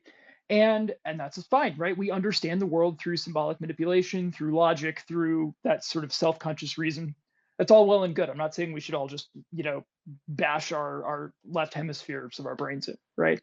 However, what I've noticed over time at a sort of deeply personal level is that understanding the world and other people principally according to an ideological map completely replaced or almost completely replaced the default attitude or orientation that I have to other people that is in terms of care, in terms of love, and just basic like human relationality, right? This map was like parasitically like eating into like any other way of relating to people that I had, right? Because like you're living for the revolution, you're or whatever, whatever that means, however you're splitting up the world. And so I'm ongoing. This is an in progress thing. It's not that I'm saying, oh, I'm giving up on all this. I'm not going to see the world through anything. I'm a nihilist or I'm whatever. But I'm having to recalibrate things such that I can maintain my principles, maintain my orientations towards a social telos that I think is beneficial to myself and to all people. However, not doing that at the expense of and again, I'm sort of echoing Heidegger, but it feels very true to me. The relationship, the relation of care towards other people. I want to see people as people first, and then subsequently to that they can be however they fit into my ideological schema or whatever, right? But I don't want to view the world in the fundamentally inhuman way, and I'm not singling out Marxism in this respect. This goes through if you're a traditionalist, if you're a sort of mundane racialist, whatever, like any type of sort of ideological map of the world. You have to navigate through this type of difficulty. So yeah, this is just like kind of part of my like personal process is figuring out how I can rebalance the scales in a little bit that allows ultimately my values and all that to kind of come through first, Yeah, that was so good. That was so good, dude. I agree. It's that's what we've always talked about, right? There is like a Tiferatic process that but I think especially for men, but maybe that's just my perspective, right? As a man. But I think that's a admirable and worthwhile goal to sort of reach that place of balance and synthesis. I think that's a very healthy place to be. I think that is Seth and I were talking today about this, about how my parents are Gen X, but a lot of millennials have boomer parents, right? Like, but there was like a kind of deliberate boomer inversion, and so we're totally like against that kind of grain in a way. So we idealize it, or we say, oh, traditionalism or pre-Christian, ideologies or practices or traditions or whatever, or we say, oh, we don't we go in the queer direction and we do like those more things that are seemingly antinomian or whatever. I'm just saying broadly, culturally, it has nothing to do with sex or otherwise. So, but I think that the whole point of like us discussing it, just personally, I also relate to that, like just bringing all of the crazy shit that we've all experienced like into a place of rectification and synthesis at the same time, and looking like what can you do with it. Like there are clearly interesting ideas that transcend like very narrow ideologies, and but just lift them up, like lift the frameworks. Like you referenced Don Webb, that Don Webb is my favorite, so you were supposed to say your catchphrase. So but anyways, no, but it's true. It's like the one lesson from chaos magic that everyone should take is to be able to lift frameworks, but also like not take them in an extremity, bring them into like a kind of place of rational, almost material ideas. and also look at how you can implement them in a pragmatic and practical way. Okay, I apologize. Joshua, Seth, and then Solar. Or Solar, if you want to Yeah, go now, go ahead. can I just say the line of, in fact, Stephen Flowers does have a good book on this. In this case, it's Retribalize Now. And no, it's not some Wignat Manifesto screed. That's not. I don't know if he's still married to a Jew. He was at one time. He's definitely not that kind of guy at all. But talking about forming essentially like tribally organized sort of parallel micro societies as a way forward to overcome this sort of disintegration of meaning and community and connection in the modern world. So yeah, Stephen Flowers does have a good book about Okay, I let you. Thank you, Solar, for saying that. I appreciate that. Everybody knows that will be your new catchphrase. I'm trying not to use my ones that you give me a hard time about. Joshua, please go ahead. Well, that was really great to follow up on because what I wanted to kind of talk about was, see, when we're talking about currency, when we talk about money, it tends to have a very water and earth kind of quality to it. We call it currency. There's cash flow, so on and so forth. There, a lot people are kind of familiar with these things, so I won't belabor them. But what we don't always learn much about are the fire and wind economy, and I think that's where we got kind of getting into the spiritual world, where you can gain access to the storehouse of heaven, or these boons, or whatever, these blessings, if you do these, the commandments of God, or you do something kind, or exercise charity, etc. It's as if you gain access to these things you would otherwise not have access to. And I think this is kind of like an economy that's sort of separate but parallel. And I think if some of these offshoot communities that we're kind of talking about surviving outside the economy that exists now, I think inevitably that is going to have to happen. We'll see naturally that people of similar beliefs are going to probably start coalescing together, because what choice are we going to have, really? And so I think that's something that might be in our future. But I think that as a community becomes more spiritual, the currency we use is going to become less material. It won't be water and earth currency. Maybe it'll be more mitzvah based, to use the Jewish term, based on like that sort of thing, like an exchange economy, or I can't remember what it's called exactly, but a resource economy or something like that. But anyway, I didn't want to yammer on too much. I just wanted to kind of be brief with that. Okay. You're gonna, they're gonna accuse us again of being crypto. I'm just saying. Don't go that far. I'm not a J, so I that's what makes it funny, is that I get to joke about it, because I'm not. So, but anyways, and we are Hapaboreans. We have to, like, what's the relational Asian concept or tantric concept? Like, that's what I would be interested in. Like, maybe we should implement that instead. Okay. Anyways, I apologize. Thank you, Joshua. I appreciate that. Seth, go ahead. Oh, I just wanted to respond to just a few things. I would say my skepticism of cryptocurrency is more so that I didn't mean to like express a too fatalistic outlook. I'm sorry if I was like put a dampen on the mood, if I dampened the vibe. It's my bad. It was not my intention.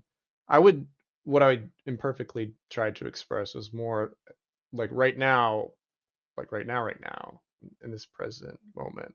I'm kind of skeptical just because I see it more as like a reserve currency, like an alternate expression of USD and the powers that represent.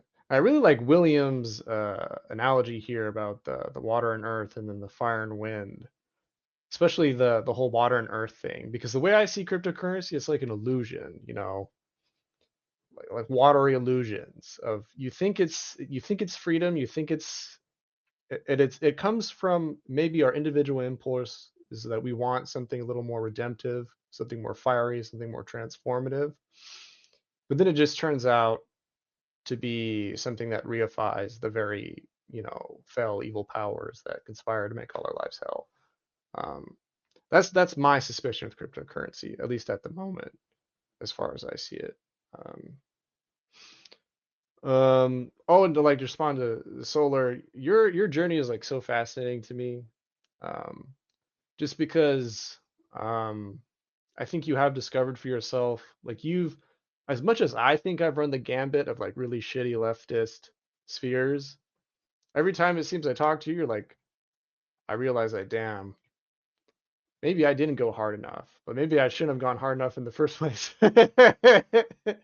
Because the most I ever did was like the Bernie Sanders stuff. I think I attended a Bernie Sanders rally, but that was like the most depressing political thing I've ever done. Because I go there, everybody's on, they're not just smoking weed. Although I think some country singer who's like 90 years old and is famous for smoking weed. Is like long dreads. I forget his name. Willie something. Willie Nelson. You're making him Willie sound the so old, Seth. Yeah, bro, it was crazy though. Because it's like Willie Nelson. It's like this guy I've never heard of in my life. You know, I'm a young man. But the crowd is like mostly like it's millennials and then a few like Gen Z types like me. But most notably, all the millennials they're like they're like all homosexuals. Just has that vibe. Two, they're all strung out on party drugs. Like some dude walks up to me, like grabs my arm, and it's like he's like literally shaking. He can't like keep his feet. This is a Bernie Sanders rally, right? I'm like, what is going on here? And then this guy, Sanders comes up after Nelson performs, and he's like talking all this shit and talking about how this needs to change and then that needs to change. And at the very end, he says, "Oh, but we need to vote for the Democrats no matter what. Vote for my good friend Joe Biden." And I remember even thinking then, like, what a giant pussy. I think I just like stopped paying attention after that point too. Like I just just dropped out of the whole thing entirely because I was like, what? This doesn't make any sense.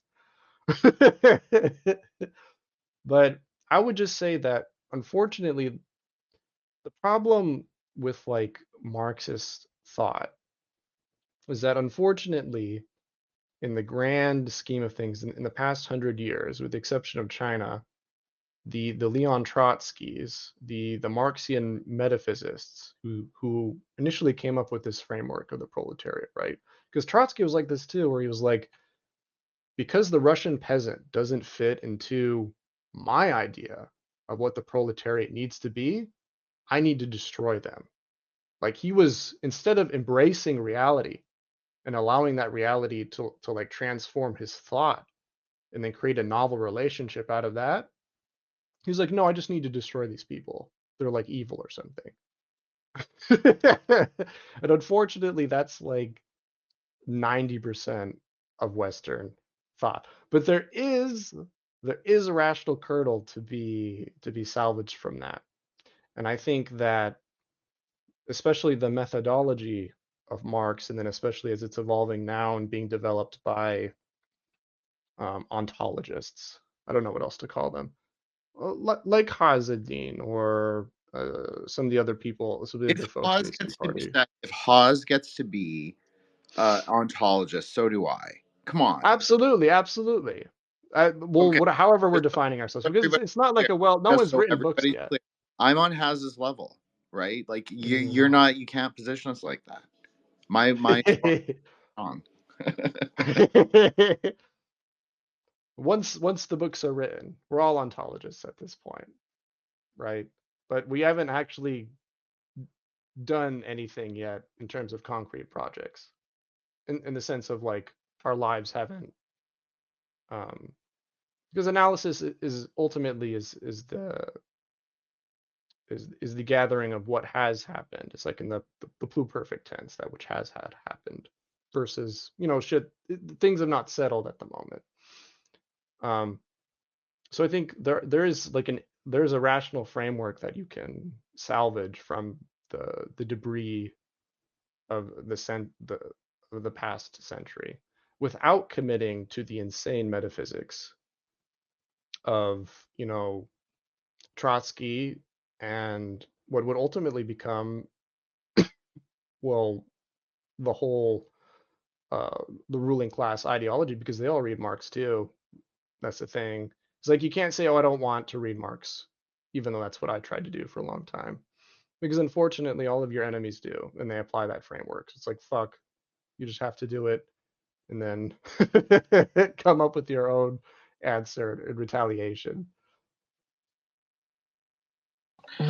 Okay, so I just want to respond really quickly. I know that there are two Mike hungry boys waiting for me to shut up, and I will.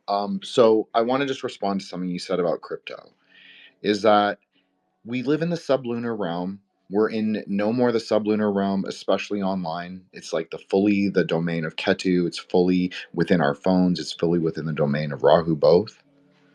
So this is where you have to refine the words and make them empty in space.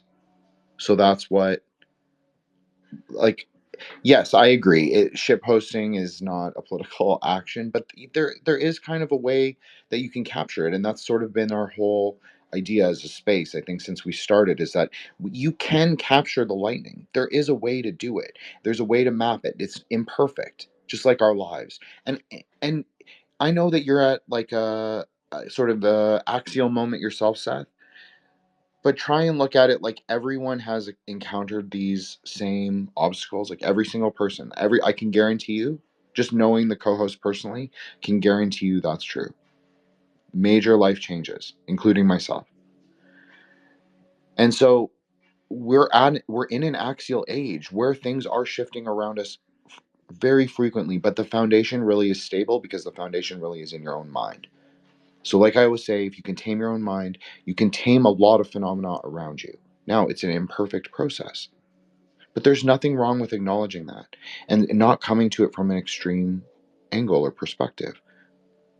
You know, I'm not simply saying a perspectival relations, but maybe I believe, because I'm a Buddhist, in that kind of speculative Kalachakra framework of you are the witness. You are the witness to all the acts of creation, to apocalypse and revelation. But it's happening in your mind as well. It's not just an outer process, and it has more to it's not just your will either. It's not just your will 100% of the time put upon the world, but it's like also with love. So that's what I wrote down. So I wrote down a 3-point plan to save America. Aeon of the daughter, you are the psychic youth. And what did I say? The will is yours to do with as you will it. So there you go. There's my 3-point plan to save America from Kali Yuga. So you think I'm joking, but I'm not really joking. So of course I think that it's like we were teasing Solar about, like how you wish maybe you had come to it from a more middle path perspective to begin with and then never deviated from that. But I think like that's what I mean about millennials kind of being challenged by like the boomers or even Gen X to a degree, like into these kind of like anti-hero roles. I think I'm not saying for everybody, but I'm saying a lot of people were pushed into like these kind of more antinomian characters simply because it's like a reaction. It's very dialectical, right? You have the normative, you have the transgressive. That's just dialectics. So I think it's valuable to approach things from a middle pillar perspective. That doesn't mean you have to stay there, but it's a useful vantage point. So we'll just say that. I apologize, Mike, Solar, and now Josh. So we'll go in that order. I think that's okay. Is that right, Mike? Yep. You want to All start? right. Awesome. Okay. Nice.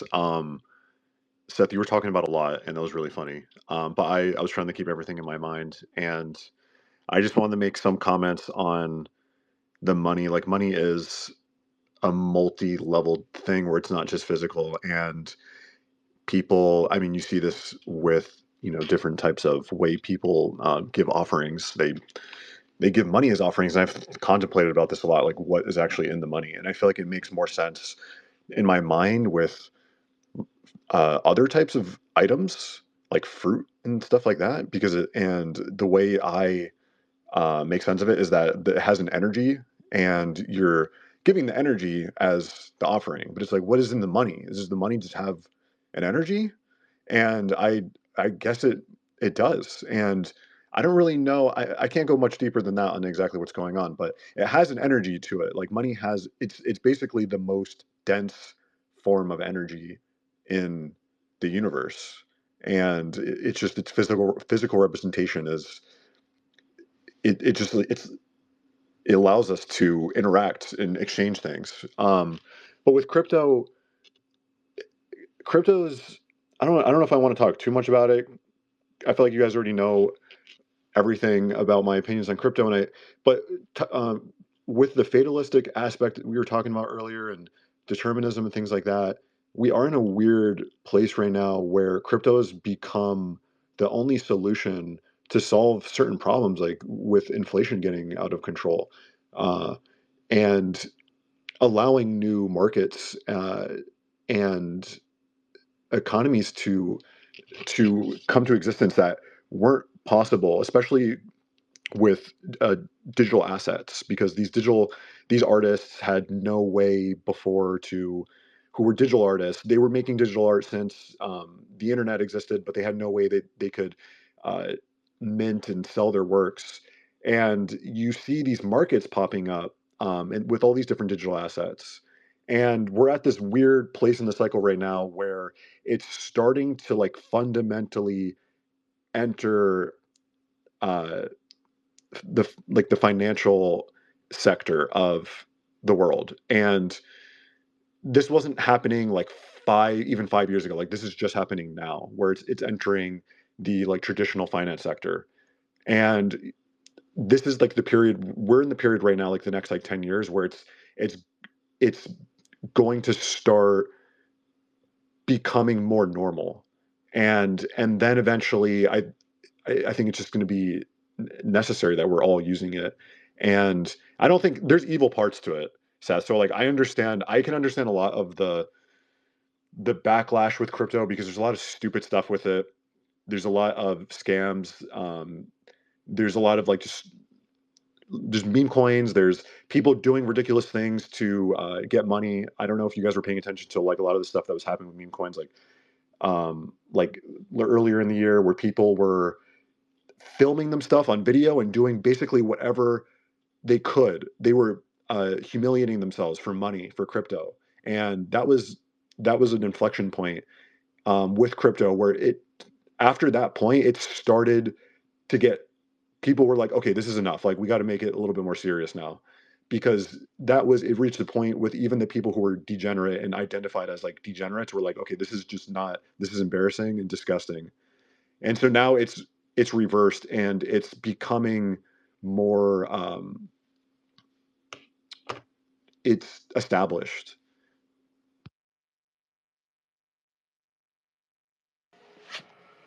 Well, I know Solar wants to go really bad. Okay, Solar, please go ahead. I'm sorry. No, sorry, you know, don't worry about it. Yeah, okay, so I'm in corn country Midwest for now, right? And so I am visibly reminded of the kind of the history and the development of the commodity exchange up in Chicago, right? Because like, and just to be clear, like all of the soy that's grown is grown for export, or like 90 some percent of it, right? Most of the corn that's grown is feed corn or ethanol corn.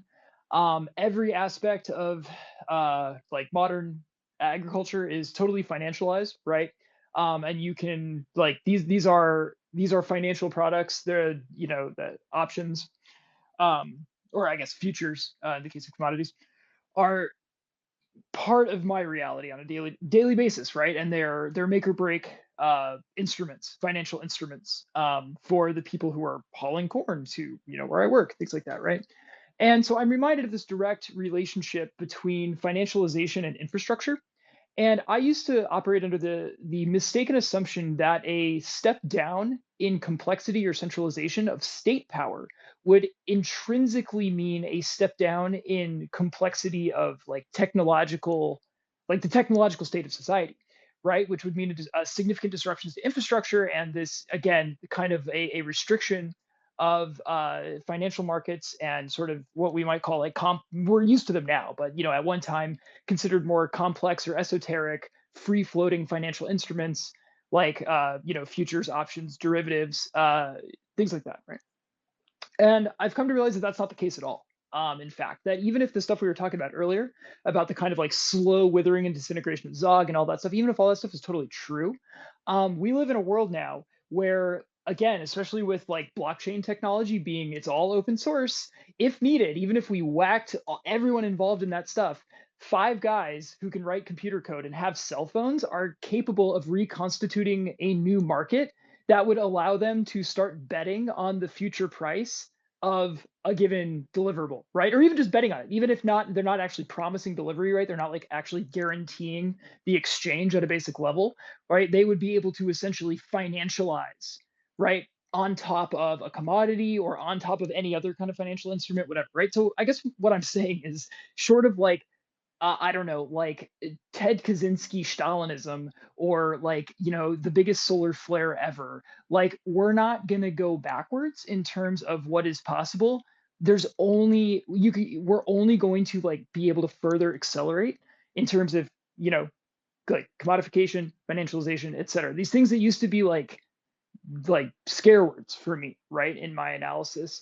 And so I don't have like a conclusion to this. It's just like I'm trying to reconcile myself to this fact and simultaneously try to understand a future where we have these more autonomous areas of partial nullification, these parallel societies and stuff, et cetera, that despite existing in these kind of gray zones of legal status and jurisdiction and just operation, that these areas are still going to be intimately connected to the global market and global markets plural, right? That is that as a phenomenon, and again, I consider that inevitable at this point, but it's not something that I actually started thinking about as such until like within the last year, like understanding that like everything wasn't going to be reset or drastically stripped down as my particular American empire decays. Was like, oh, holy shit, like I have to completely reorient myself into how I'm like imagining this future, just again in terms of like economic organization, you know? Well said. I mean, we live in the sublunar world, and like, it's not just on our phones, it's probably also in our consciousness. And I think that,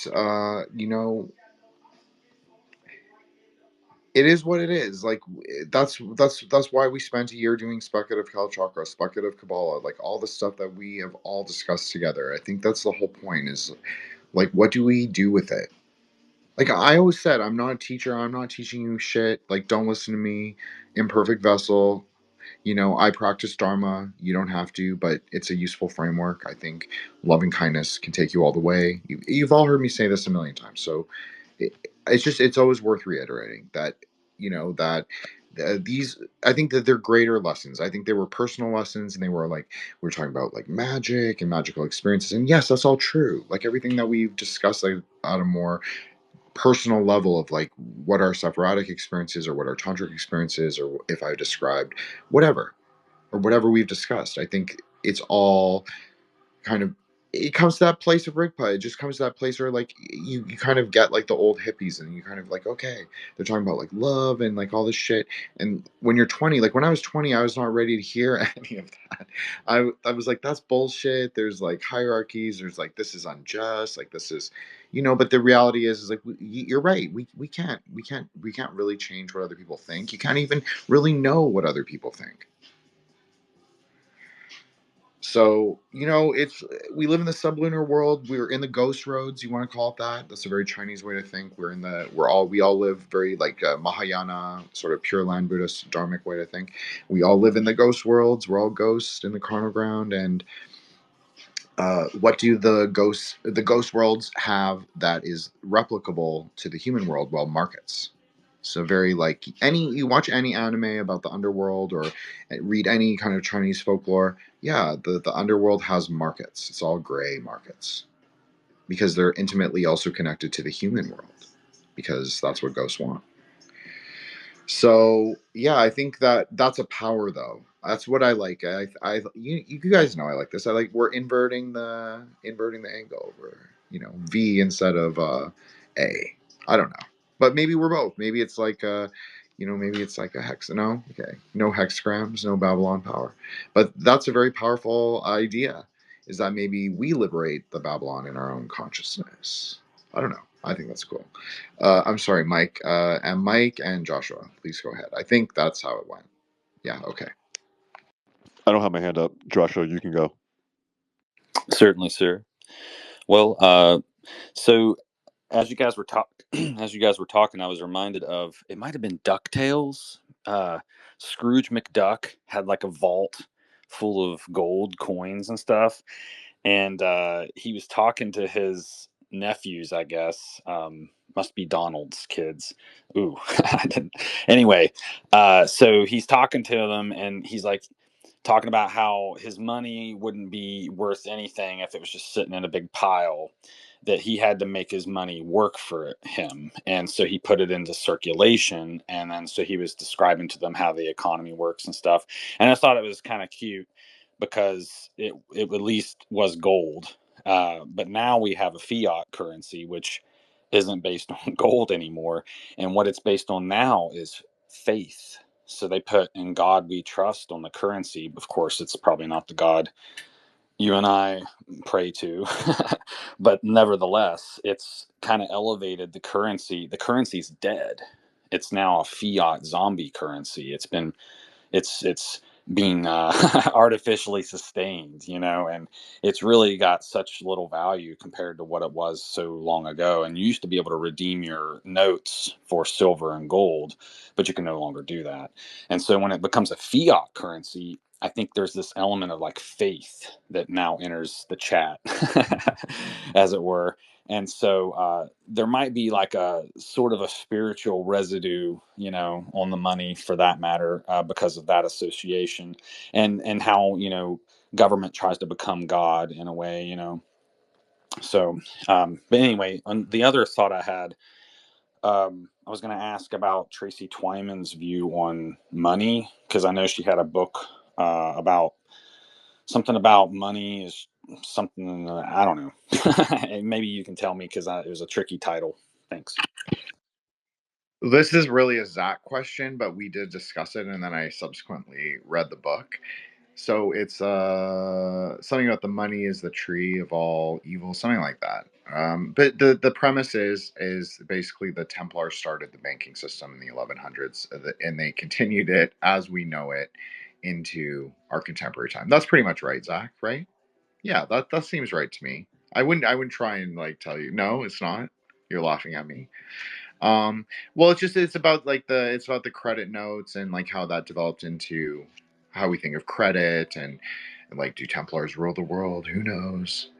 Maybe there are different factions. I'm just saying. But yeah, I think Tracy, it's complicated to say what Tracy believed or not believed. And that's what I think that the success of like the series that Zach and I did was that we didn't look at the truth or falsehood of what she said. We looked at her speculative magical ideas. That's what will always set this series apart. And it was the first, by the way. Chris Knowles, the first, number one. So I just want to say that. But yeah, I think that's a good question. It's like, how does even a magician engage with the idea of magic? Like, it does seem kind of vulgar to me, to be honest. Or not magic, excuse me, money. It's not that money is vulgar. It's just like, I would rather preoccupy myself with more heady esoteric things, I guess. And so, but it doesn't mean I preclude material luxuries or comfort. Like, we do live in the sublunar world, so why not partake in some of the luxuries of Rahu? I don't have a problem with that, and and Tantra doesn't say to have a problem with that. So I don't think that that's an issue. I just think it's like how, like you don't let your desire control you. That's pretty much where I'm at. Sorry, Mike, go ahead. I think Solar was first. Okay, Solar, sir. I appreciate that. Yeah, I just have a quick thing, and then I'm gonna have to dip, unfortunately. But this has been wonderful, so thank you guys. Yeah, no, I just kind of want to make the joke, but also not, about how, so we used to have a gold-backed currency, and now we have a currency backed by lead and uranium in the form of, I guess, if you want to say, 5.56 caliber NATO ammunition, right? And well, I guess it's more plutonium in the warheads than uranium, right? But the idea is that at the end of the day, our fiat currency is backed by the strength of empire, which may be going in a certain negative direction, as discussed. But that's long-term historical process. It's still backed by something, though, right? It's blood and power, right? It's not this totally empty, like, floating thing. However, perhaps there's a sort of alchemical commentary in there too, right? Of transmuting that lead back into gold of a certain sort, right? On different levels that this might operate, or plutonium, I guess, if you're so inclined. And then I guess I don't really have like a fully articulated thing on this, but so like exchanges right now, again, options, commodities, as well as just like actual like stock exchanges. There's a sort of central like sort of clearinghouse and sort of processing. There's this big entity, right, that guarantees delivery of whatever the thing is, right, and that does this kind of like accounting, right, this sort of bookkeeping function, right. It's all complicated. If you take a securities exam, you have to memorize all this shit. So anyway, and if we think about those types of exchanges as probably undergoing some degree of sort of fragmentation, or again sort of gray markets, alternative markets opening up, kind of again that are sort of more ethereal, right, that don't have a brick and mortar address, that are perhaps transactions are concluded on the blockchain, etc., right. And ultimately though, once you get into sort of physical commodities, right, that you can't just sort of like mathematically guarantee the delivery of it, you have to anchor this in trust, right? Trust that that a transaction is going to clear, right? The security, the commodity is actually going to be delivered, right? That's what allows the market to exist. That's what allows participants to come together and engage with one another, right? And to me, there's this kind of interesting possibility that opens up because it, in a sort of twisted way, it opens up a new avenue for the expression and cultivation of virtue, and for the expansion of one's name soul, right? To not just cultivate virtue in yourself, but then to become known and recognized and exist socially as, I don't want to say a market maker, because that, again, these things have particular like technical meanings in the current system, but to be someone who can facilitate these otherwise highly risky, like volatile transactions, like between participants who may not know each other, may exist in different continents. These things are happening again on dark web, blockchain types of exchanges, things like that. I don't know. There's sort of interesting possibilities for me there to exist as as kind of a sort of like I don't know, like a shadowy broker of sorts, right? But doing so in a way that requires the crafting and maintenance of, even in these spaces, a certain one has to be a virtuous man. In fact, in some ways, you have to be more virtuous as an outlaw, right? You have to be more stringently true to a code that is intelligible, not just yourself, but to others, to be able to exist in that world, right? As opposed to, kind of a selfish cunt who abides thinly by the letter of the law, in this kind of like centralized system, right? While doing your best to cheat and screw everyone, to the greatest extent possible. I don't know. Like in some ways, I think that um, a more like horizontal networked approach could actually lead to better behavior in a certain way. And again, sort of initiatory possibilities for those who choose to get involved in such systems, the creation and maintenance of such systems. But we'll see. All right. Thanks, guys. Have a wonderful night. Mic drop. Okay. Great job. You really did. You lived up to the Grey Lodge and yourself. So I said you did a good job. Everybody can hear it. I usually give you shit, but tonight I won't. Yeah, I think that's what it's all about. I like 100% agree with everything he said. Like, that's what I find it about me. I find like a year ago, I was like a different person than the kind of person that you hear on these Gonzo spaces every Friday. And even on my show, like, I feel like I'm a different podcaster, a different person. Like, speaking to different people. Like, some of my archive is from 3 months ago. So it's interesting for me to hear myself from then as well, and how different I am maybe now. And it's only in the reflexivity that I've had with especially the four, but then also like the other podcast, all the other hosts as well, like Mike and Seth and Monty. But it's particularly been like Solar's been a true homie, and that he's been with me up and down for a little while, and Joshua, obviously True Homie, and of course Matt. Like, to see them and like their individuality, and like we're all weird and quirky, but maybe none more so than the three millennials. And so poor Matt has to like, they're sincere. Like they're legitimately sincere. Like they know kind of how to embody some of these things that we talk about.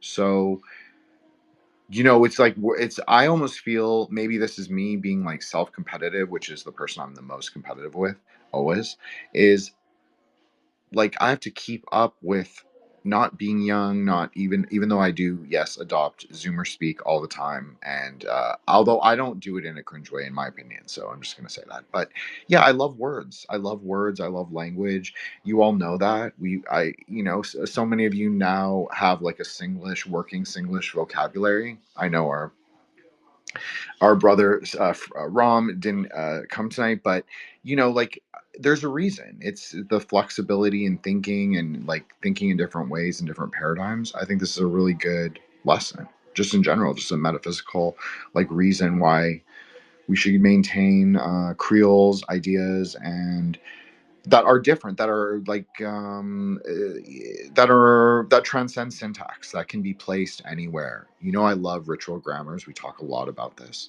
Tantra is like a remixing of ritual grammar, so maybe that's why I'm comfortable with it. Or you can use Solar's example of Don Webb. He talks a lot about this, just being I'm not saying I agree with Don Webb on everything. I don't. I practice Buddhism, I practice Tantra, and I consider myself to believe in Dharma. So for me, that's my perspective. But, you know, Don Webb talks about Dharma too. I'm just telling you the truth. I mean, you can go read a lot of his works. I'm not saying he's still there to this day, but he definitely had like a 10-year period where he was like heavily into Zen, talking about different ideas and looking at it like more legitimately. Because in my opinion, Dharma is the truth. It's just like the orientation to emptiness and loving kindness, both. Yeah, we can use wisdom science. We did so much work on wisdom sciences. We talked so much about Kabbalah. You can go and listen to those spaces now on YouTube, and it's like we weren't even the same. We weren't even the same group. We were like, but yeah, there were people the same, but it was like well, what we were talking about. We're talking about deep wisdom science, like Kabbalah, Tantra, all this like very heavy metaphysics. And now we've kind of gone through the eclipse cycle, or we're going through it, and we're going to like emerge out with this the kind of foundation, very esotic, very Yetziradic astrology in a way. We're transcending Rahu, very Aeon of the Daughter. We're going to dance on the corpse of the dragon. Technology is in our control. That's why I was talking about like the Zog collapsing. Like, I don't know if that's true. I'm just being honest. But I do like to think that it is. And like, what is Zog to me? Zog is not necessarily the same as what Solar thinks of it, or what Joshua thinks of it.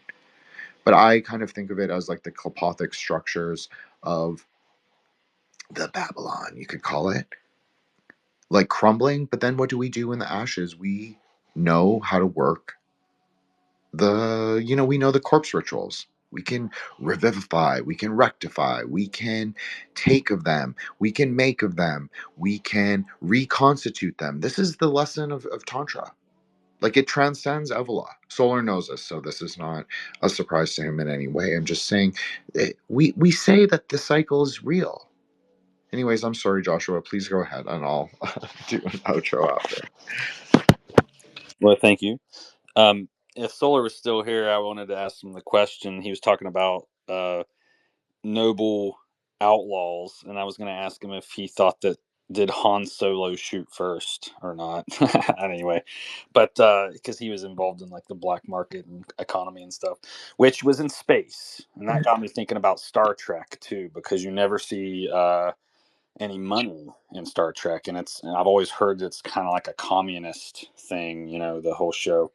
But anyway, since you were kind of getting into the spiritual side of money again, I wanted to mention how lately what I've been noticing is you can do really small things like just praising God and kind of getting instant access to maybe a prayer being answered or something like that. And it never occurred to me until we started talking about speculative economies. I hadn't made the connection of how just doing good deeds and praising God and whatever those things will like generate currency, so to speak, that you can kind of spend. And so I just wanted to mention that. And then since we're kind of in that same spiritual side of things still, is there such a thing as ghost money in Buddhism or hell money or something? I think I've heard that before. I figured since we're in this, He posted. there you He go. posted. Yeah. I'm sorry to cut you off. No, you've seen me post it. Hell money is one of those. It's a Taoist, transgressive, and Buddhist ritual technology. It literally, not always. The old ones don't always have the wood block of Yama. So Yama is the king of hell. This transcends Buddhism, Taoism, all Asian cultures. Basically, this is true. It's from the Vedas. But even in Siberian Tengrism, Yama, they don't call him that, but he is. So he's the king of hell. You burn money. It might have his face on it. It might have the face of a bodhisattva or a Buddha or one of the many ghost gods. Chinese love a ghost god, and yeah, you burn it as propitiation to the ancestors. But it's become a lot more transactional in the last 150 years. It used to be part of like pacification rites, like more Buddhist in orientation, where you would like calm the ghosts down. Now it's become a lot more of like, what can you offer them so then they can reciprocate to you. So that's why I always say, like, I agree with you. Like, we should, like, if you want to use a theistic framework, that's fine. I'm very comfortable, like, existing there. I'm obviously Buddhist. So for me, we think of it just slightly differently. So I'm not being disingenuous. I'm just saying that I think it's totally fine to, and I think it's good to have that thing where you praise God, quote unquote. But I also think you don't want to do it in a way that's Hasidic, because then you want to be Hasidic, but you want to be Hasidic at Yesod, right? The rectification of fire and water. Rectification. You're rectifying first. That's going to be the difference of our aeon. That's why we're also moving in the reversed eclipse cycle, right? We've talked about this in chat several times. Usually the eclipse cycle is Rahu first, Ketu after. This is the opposite, or the whatever it is the opposite. I'm forgetting. I'm sorry, Mike. But so that we're gonna rectify first, meaning in and of ourselves, in and of our own minds. Yesod, the nine, the mind, the time. We're gonna decide for ourselves, discern for ourselves, and also be loving, kind, like embody those bodhicitta elements in ourselves. But that also means that we're not going to be doormats or anything like that. We're actually going to transcend the barriers and the binaries. I know this is going to sound like so, but yeah, we're transcending the narrow binaries of like the klipas that were placed before us by the earlier generations. So like millennials need to learn how to move more like the Zoomers. I'm not saying the Zoomers are 100% right, but like, isn't it up to us? Isn't it up to us as like the elder brothers to like say like, yeah, maybe you guys should like think of this in this way? And I don't mean it in like a weird way. I just mean like, we have kind of lived like a little longer, and we kind of have a little more worldliness, and a lot of us have been through that like left-wing politics pipeline. It's just the reality. So maybe we can like offer some words of wisdom, and it's not us being normie or deracinization or trying to say like don't explore like a Natsok or whatever. Like, I don't give a shit. Like, read whatever the fuck you want. Like, you guys know I'm like total Luciferian like that. Like, just don't be sicko about it. Don't take it to extremities. That's it. And that's the whole point, and that's what everyone else got wrong. And now you have the chance to fucking rectify it, and you have the chance to rectify all these shitty ideas too. Anyways, I'm sorry, that was like my little rant over. Apologize, Mike. Go ahead. I'm sorry. Jim, that was great. I don't really have that much to add, but I did see the Hell Money thing for the first time actually on my feed, so I thought that was interesting that that came up. And I've philosophized about this concept a lot in my head with money and offerings and things like that, because when I okay, so for instance, like it's tradition for to bake cookies during Christmas, and you give cookies as an offering to Santa Claus. But I think if you eat the cookies, does that tarnish the offering at all? I don't think it does necessarily, because I think it's energy, and you're giving the energy. I've actually read some stuff on like what actually is the offering, and one of the explanations was that it's it's like when the food is like disintegrating, like the whatever's like coming off, it's like aether's like coming off. That's what the offering actually is.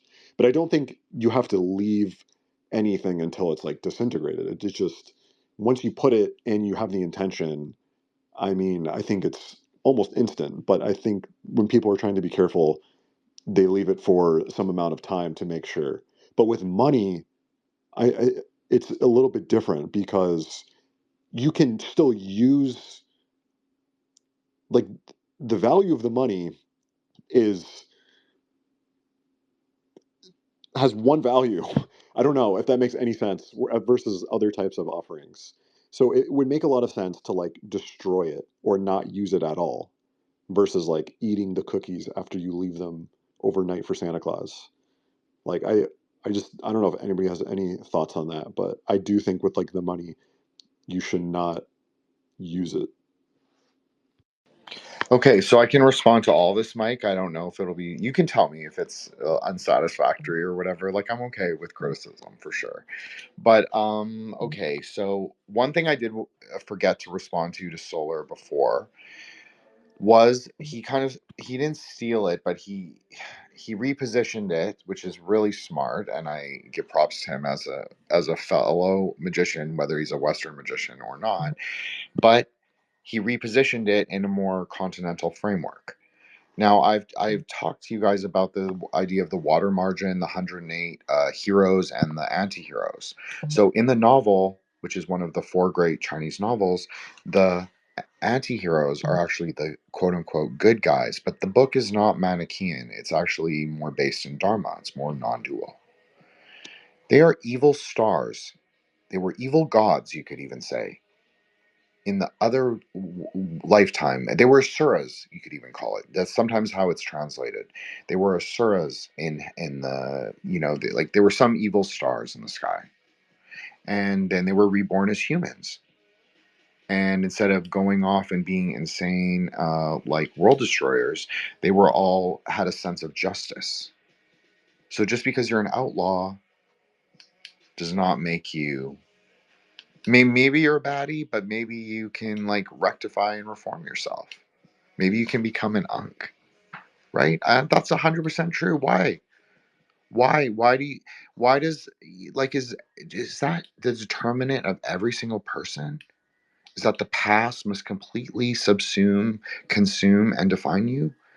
Like, I'm not saying that there isn't a level. Sure, there's a level where you can't transcend that, but in a tantric way, all of this karma is rectifiable. Might take multiple lifetimes, but why not do it now? And part of karmic rectification is not making implication. We've talked about this so many times. So to go to Mike's point, what did I say? The transmutation through fire. So the money is burned. Obviously, it's on mulberry paper. Mulberry is considered to have an exorcistic, magical property, and you will see a lot of Chinese talismans, the fulu, made with mulberry ink. And this is because of the ritual technology, the prowess, the potency of it. So it's not the only ingredient. I'm not saying that it's like the perfect ingredient for anything, but just it's considered a sacred ingredient in Taoism. So you can also think of the offerings as this. You're just not putting them through the transmutation of fire. And I think Mike spoke to this.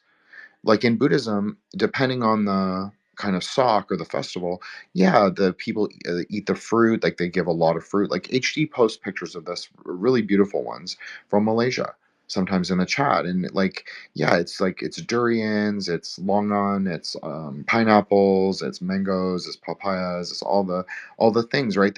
But yeah, they're gonna eat it, they're gonna distribute it to the poor, whatever they do with it. And the reality is yeah, I think it's okay, but those are also like that's more normative, like temple rite stuff. Like when you're getting to transgressive tantric offerings, like I would be, I don't know. I know that people do it in sock and stuff, and that's fine. But for me, it would have to be very context dependent. So, because I just understand that those things can have a deep ritual layer. So, for me to eat the cookies, I'm a little adverse. But I'm also anti-spirit supernaturalist. I'm also anti-spiritualist. I'm not saying that they don't have profound meaning. Of course it does. But God exists in your consciousness in the sense of perception of phenomenological events. He's not inside or outside. It's not like some uh thing. It's not like Zeus. This is why that clip went viral. It's because it's not fucking Zeus. It's in the perception. It requires you as a witness. 100%. So once you realize that, then don't you realize that like everything that you do in this world has a fucking karmic implication? That we are like, you can bring God into degradation and you can bring him into false virtue as well. That's why you don't go to extremes, Naga. That's exactly why. Because why are you going to put God in a klipa? Like how dumb can you be? Once you have those experiences and then you want to come back to this world and be like, yeah, I'm going to like do everything I can to fuck it up. Well, I'm sorry you took away the wrong lesson, you know? Hopefully I'll pray for you, Naga, but you know this life ain't it. So that's where I'm at with it. So that's just oh sorry, I won't rant anymore. I'll wait. Joshua and then Mike, please go ahead. Thank you. One thing I did want to bring up real quick was, well, two things actually. I just shared a post here about the 5 attributes of money. So I'll just read them really quickly here. Number 1, acceptable.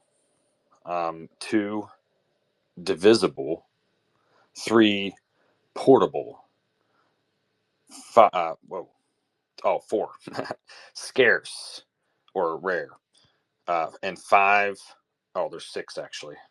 5 is stable, which means it remains for a long period of time. And then number 6 is durable. So I just thought those characteristics were interesting. Those adjectives, those 6 adjectives. Now I made myself look silly because I already posted it with 5. But anyway, it was still educational. So I hope you guys appreciated that. But there's a certain aspect of authority, though, with being able to mint a currency. And I think that's why we so often see like the stamp of a king's face or whoever or whatever, on the coin. The coin is usually somehow connected to um, the earthly powers at the very least. But of course, if you listen to Mr. Lamb, all the countries are ruled by principalities and stuff too. So it's really all spiritual in the end. But anyway, I just wanted to weave on that for a moment. Thanks. That was great, and I'll let Mike go because I have another couple minutes in me. So, sorry, Mike, please go ahead. So I just have one short addition to the things I was saying and what we're talking about with money and energy. So, okay, so at some point in the not too distant past, I was doing some stuff and my energy was crazy high. I'm not going to go into details of that's a whole nother story for a whole nother time. But the essence is that my energy was really, really high, and I didn't realize how high it was. And when I would make food and other people would eat my food, they would tell me how good it was, and I wasn't cooking that well. And so with food, and when you're doing offerings and things like that, you're giving offerings, what you're giving is the energy in it. And that's why certain types of offerings are better than others, right? So if you're buying something like buying like a processed food, a Twinkie or something, giving a Twinkie as an offering, it's probably not a great offering because of its energy. But if you're making something from scratch and you're putting a lot of love into it, that's the energy and that's the currency. Um, but with money, it's different because money is one value, right? So it's not just like money is not has infused with love energy, and in fact it might be infused with the complete opposite. So anyway, I don't know, that's just another reason why I think money is just handled differently than maybe other things. But the essence, it's energy, but there's some nuances.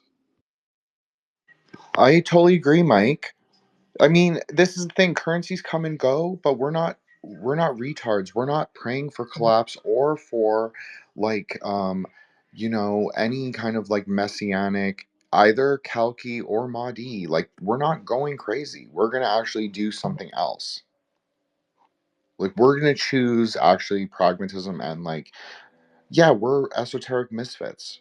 100%. No question about it. Are we ever gonna be the cool kids? No. Is that even desirable? Not really. I mean, maybe you are, Mike. I don't know, but I just know for the spaces and for us, like, yeah, it's never going to be like crazy wide mainstream like adoration. But that who cares about that? Who cares about that? Because it's not about that. It's just about the discussions that we're having and our interactions with each other. And so I think that's what currencies come and go. If it collapses, it's going to be horrible for a lot of people who are cheering it on, people who call themselves lawbirds, like all of that. Like there will be people who think it's like hilarious and like great and like and the Fed and that's all true. Like that's all true too, Naga. But the reality is to go to like where you want people to suffer. That's where everybody has gone wrong. You don't want to genocide people. We're not the Khmer fucking Rouge, right? We're not trying to be Cambodia. Like that's sicko shit. We're not. We already live on the carnal ground. You don't have to make it extra. It's already obvious. Look at the timeline. You think that's not carnal ground shit? That's carnal ground shit.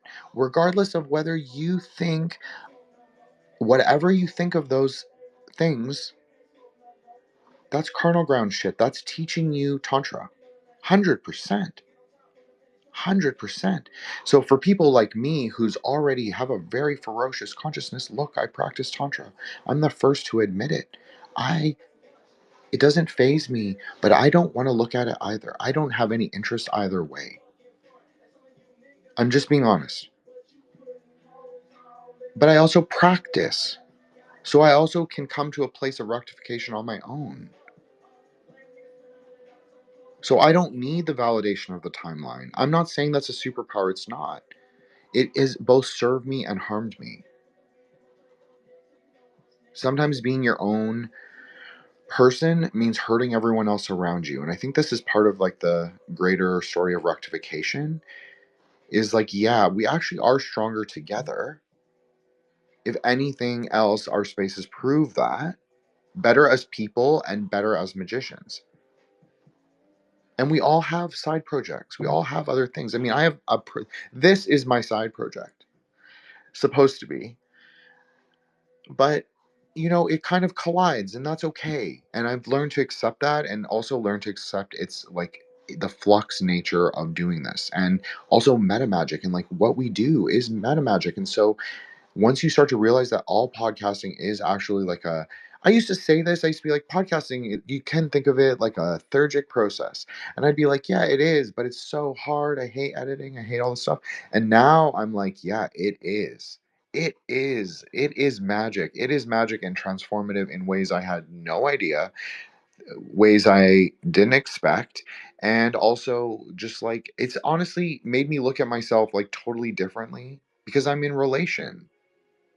I kind of got brought back in from the extremities in my own way. Like I was never a Maoist. Like, be very clear about that. I've always been very on my own.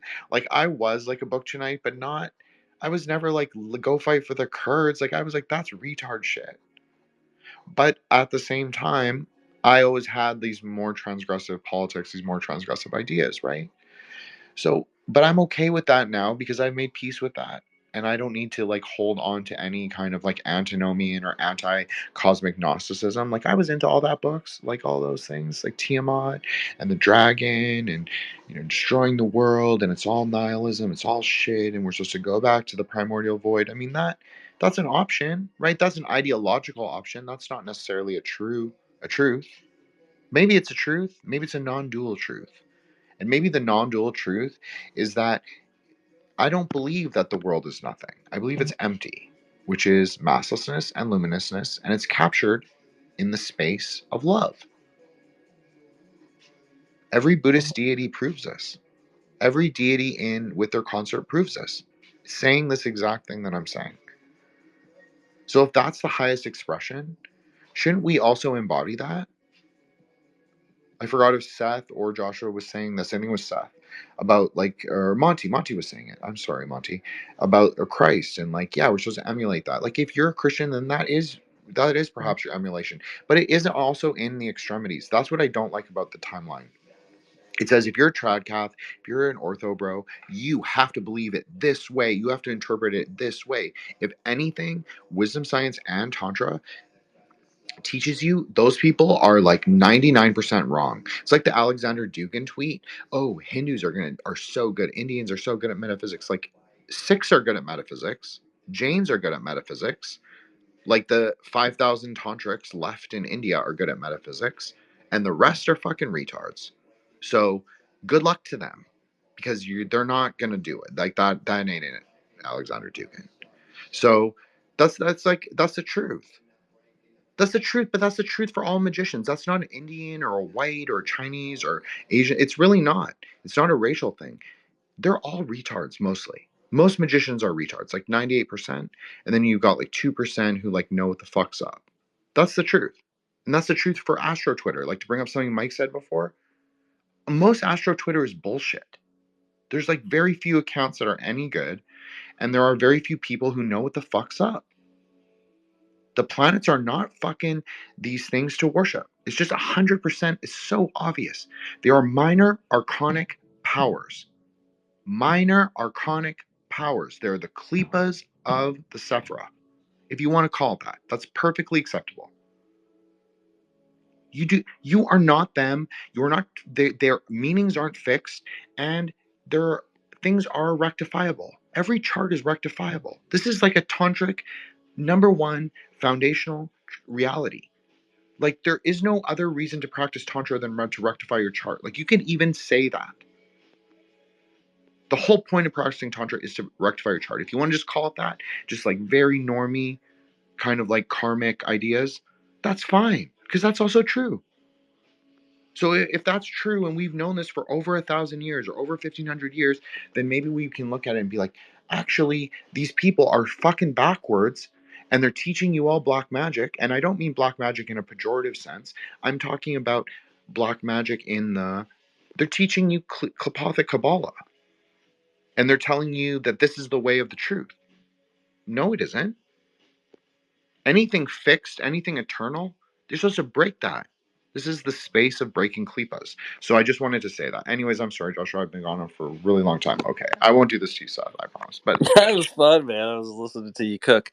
And as you were describing the planets as klipas, I thought, well, that, makes a lot of sense, because I can even see them in my head as like Sephiroth or klipas, either or, neither nor, as you might say, depending on what they're consisting of.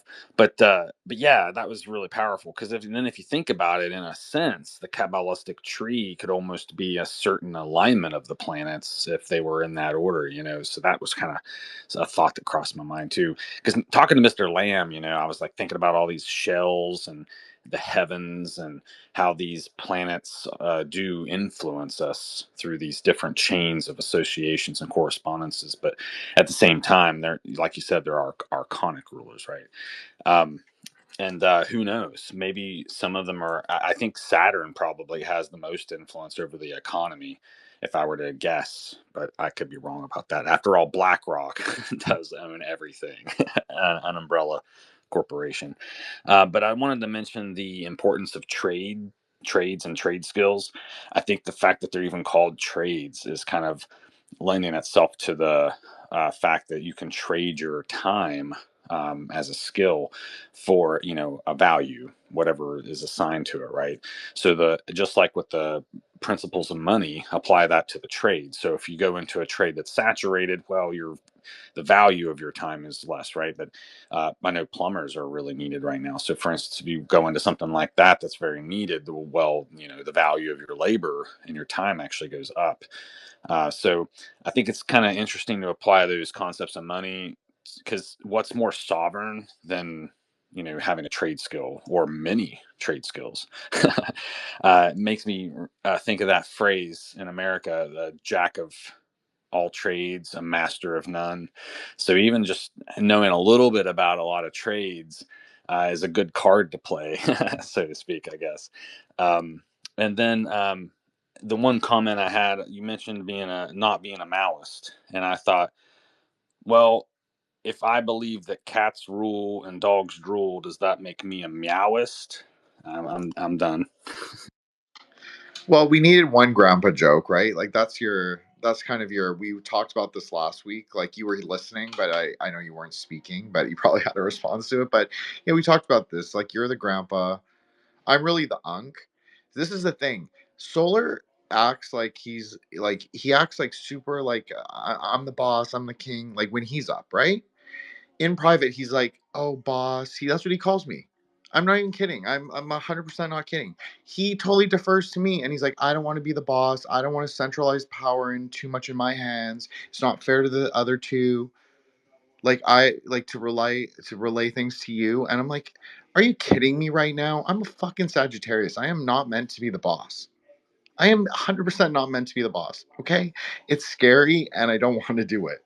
So that's the reality. But I just want to say that. But look, this is the thing, Joshua. Is I agree with you. We know that I'm a big trades person. Like I believe in it. Like I would say, like I think this is good. Now, I don't think all these like Instagram, like, oh, I'm going to buy like a power washing business is necessarily like, I think that's not it either. So let's be clear about that. But I think we're talking about like more fundamental trades. I think this is really useful for everybody. I think, and it doesn't have to be trades as in like as you think of them. But like I know, like one of our lodge members is reading about like the Steiner agricultural method and biodynamic farming, based on like a couple books I recommended him. And like he is actually going to do like a trade school or like an agricultural college, some kind of thing like that. Europe is different than, I don't know about that. But so he's doing some kind of program where he's going to do some kind of agricultural program where he's going to learn like farming and apply these like biodynamic methods, which I thought was really cool. And that's part of trades too, right? Like yeah, we're all Shudras now. That's basically where we're at. We're all builders now. We're all Shudras now. Like that's what a Mason is. Like I know we spent 3 years thinking like they're the most evil kingpin organization. That might be true. I don't really think that anymore. I kind of think they're a bunch of, they don't really know what's going on any better. Maybe a little bit, but not any that much better. And so, but we're all Shudras, right? We're all Shudras. We're all building. We're all kind of just doing the best we can. But we're also path working. As I said, we're active. We're agential. That's different than what's come before. Temple of Set does talk about this, like how you have to like fulfill your will and become the god and become the apotheosis. And sure, that's a worthy and admirable tantric goal. I agree.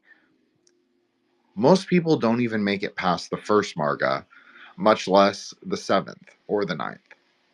Okay? So I'm just saying that in realistic goals, maybe it's just better to focus on doing the sadhana rather than setting these very. Sometimes you go back and forth too. Sometimes you move forward in your sadhana, and sometimes you move backwards. So it doesn't account for that. It doesn't really account for human experience. And as I said, the Aeon is on path 22. So this is a rectification of the three ideas of ahava at Binah, of Horus, or sort of Geberatic fire, or like the severity, if you want to call it a really gross hermetic term, of Gebra, and then also the ipsos of Hod. But this is actually the three. It's the bow and the arrow, right? The tip is Hesed. So how to make it all work is Hesed, is loving kindness, if you want to think of it like that. Or you can even think of it as Tiferet. It's like the harmonization of the polarities. Love as the cause of knowledge. So I think that makes a lot more sense. I think it's a lot more pragmatic, and it's a lot more about building and rebuilding, and not being so fixed in like how things appear. And like I can't remember. I think it was Joshua that you were talking about this, like how to categorize people ideologically. If it was Solar, I apologize. But yeah, I think that's not a useful distinguisher. I think a lot of these kinds of I know, I'm totally counter signaling, and I apologize, but not really. I actually don't really give a fuck. Look, a lot of identitarian politics are totally bullshit. They're totally klipothic. It's very obvious to see if you consider yourself a magician in any capacity. A lot of these ideological, these like, oh, we're all breaking up into our little corners of the internet. Like, no, we're not. I reject the frame. Because actually, what we've done and what I've done and what the 4 and then obviously the 7 of us have done together is actually make connections outside of different spheres. And that's really the human experience. And yeah, it's in the sublunar realm. People are fucking nuts online. People act like totally ratchet and like horrifying and like so cringe and embarrassing. And it's like, and that's part of it too, is like, I don't want to embrace Gen X or boomer energy. I don't want to be irony, and I don't want to be trad life. And I reject both of those frames as being normative, healthy, or good. So you can think of that as what you want, but I'm just saying as a like overarching maybe meta theme, a meta paradigm to be very chaos magic. Maybe we break some of those things by like actually saying that they weren't good, but you know what, they are what they are. So all I can change and rectify and fix is in my own consciousness. I don't know. Seth, please go ahead. Oh, I was just gonna laugh with you and agree on the, we've all been asking the wrong questions maybe. For the right wingers, it's the J question. For the Stalinists, it's the A question, which is to say the autistic question. We should synthesize these two questions and instead ask the retard question. Why are the people so retarded? And to nag on my fellow Christian brothers and sisters in America, I suppose. It's like the dispensationalists, the Protestants, they perhaps read too deeply into the Bible, and of course the Catholics don't read the Bible at all. So what's the good middle ground? The middle ground is love is the cause of knowledge. Practice fucking wisdom science every single day. Meditate every single day. Don't reject anything as good or evil off the bat. Don't orient yourself to good or evil right off the bat. Maybe just say I'm true neutral. Maybe that's a good lesson. Maybe I don't embody that very well. That's fine. Still a good Kabbalistic lesson. I obviously think it's important. So, maybe that's a good positionality. Is like you start as a neutral and you're going to see and you're not going to be told. But that doesn't mean that you don't have people you reference.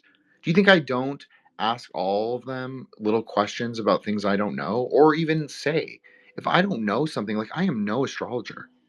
I'm 100% not astrologer. I understand tantric astrology. I do not understand normie astrology.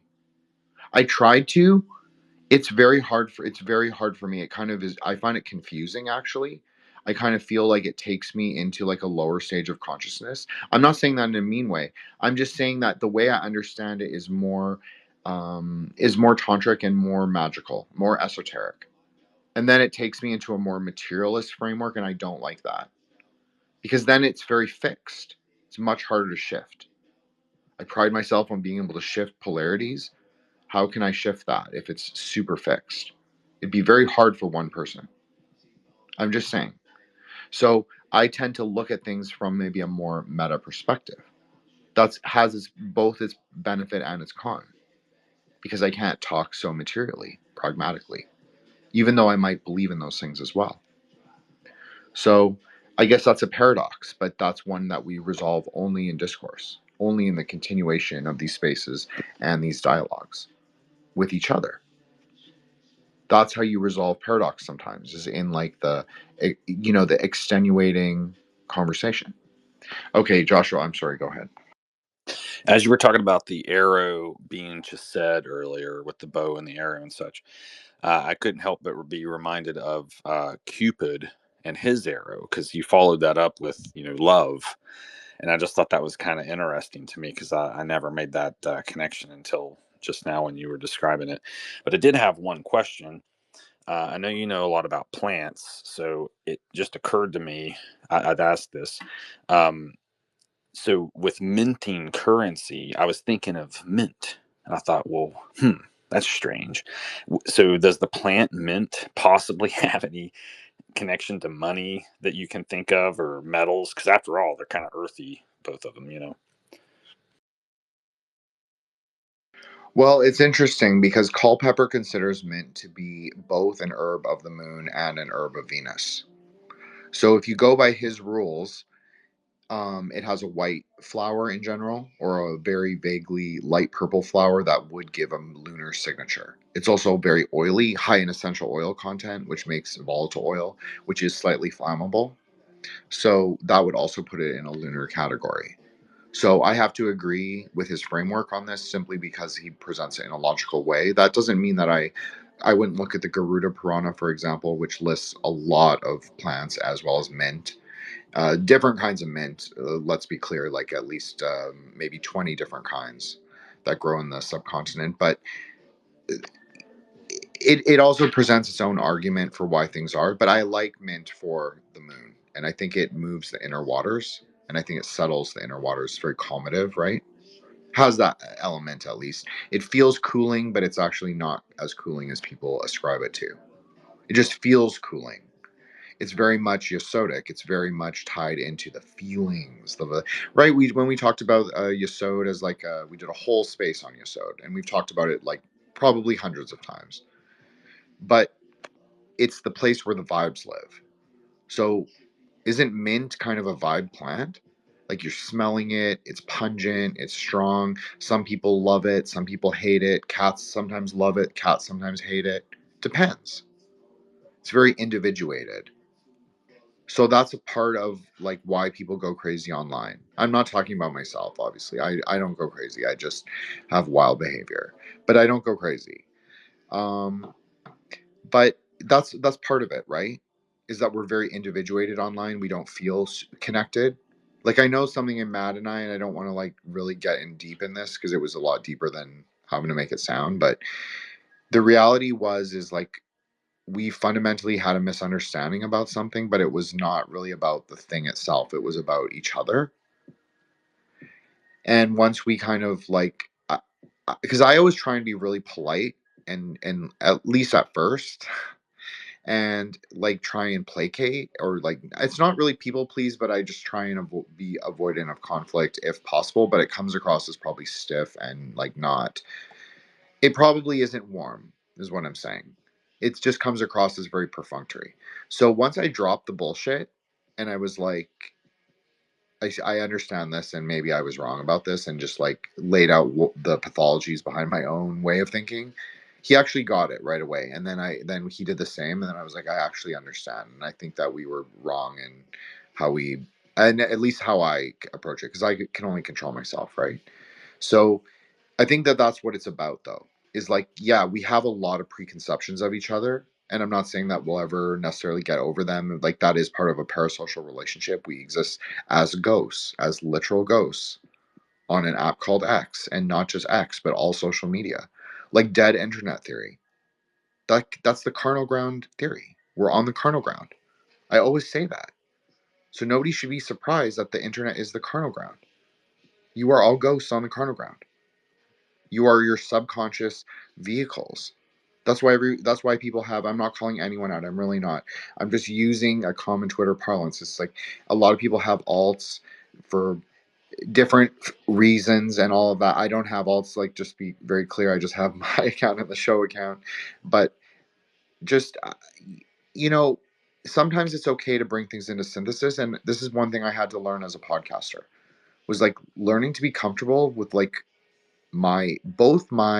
I think I'm super smart. I think I sound great. I think if you give me a fucking hour and a half on a show, I I can do amazing things. I can bring the lightning between my fingers. I really do believe that. I think I'm that good.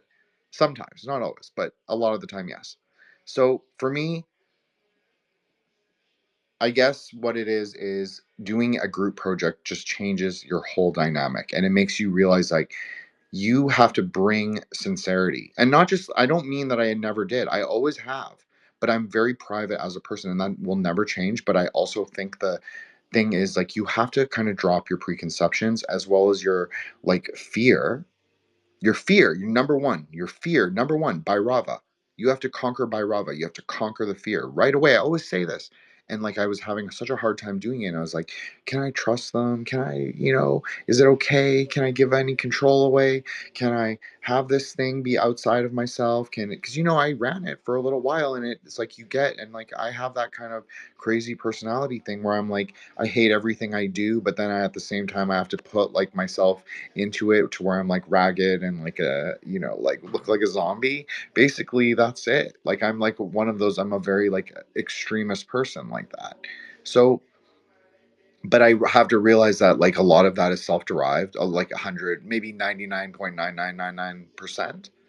And like, yeah, of course, both like, especially the two millennial boys, like I love Josh and Solar, but they drive me crazy and they know this. They know this, but it's not because I'm mad at them individually. It's literally just their weird quirks and like our lack of like communication properly with each other. That's a lot of what our problems are.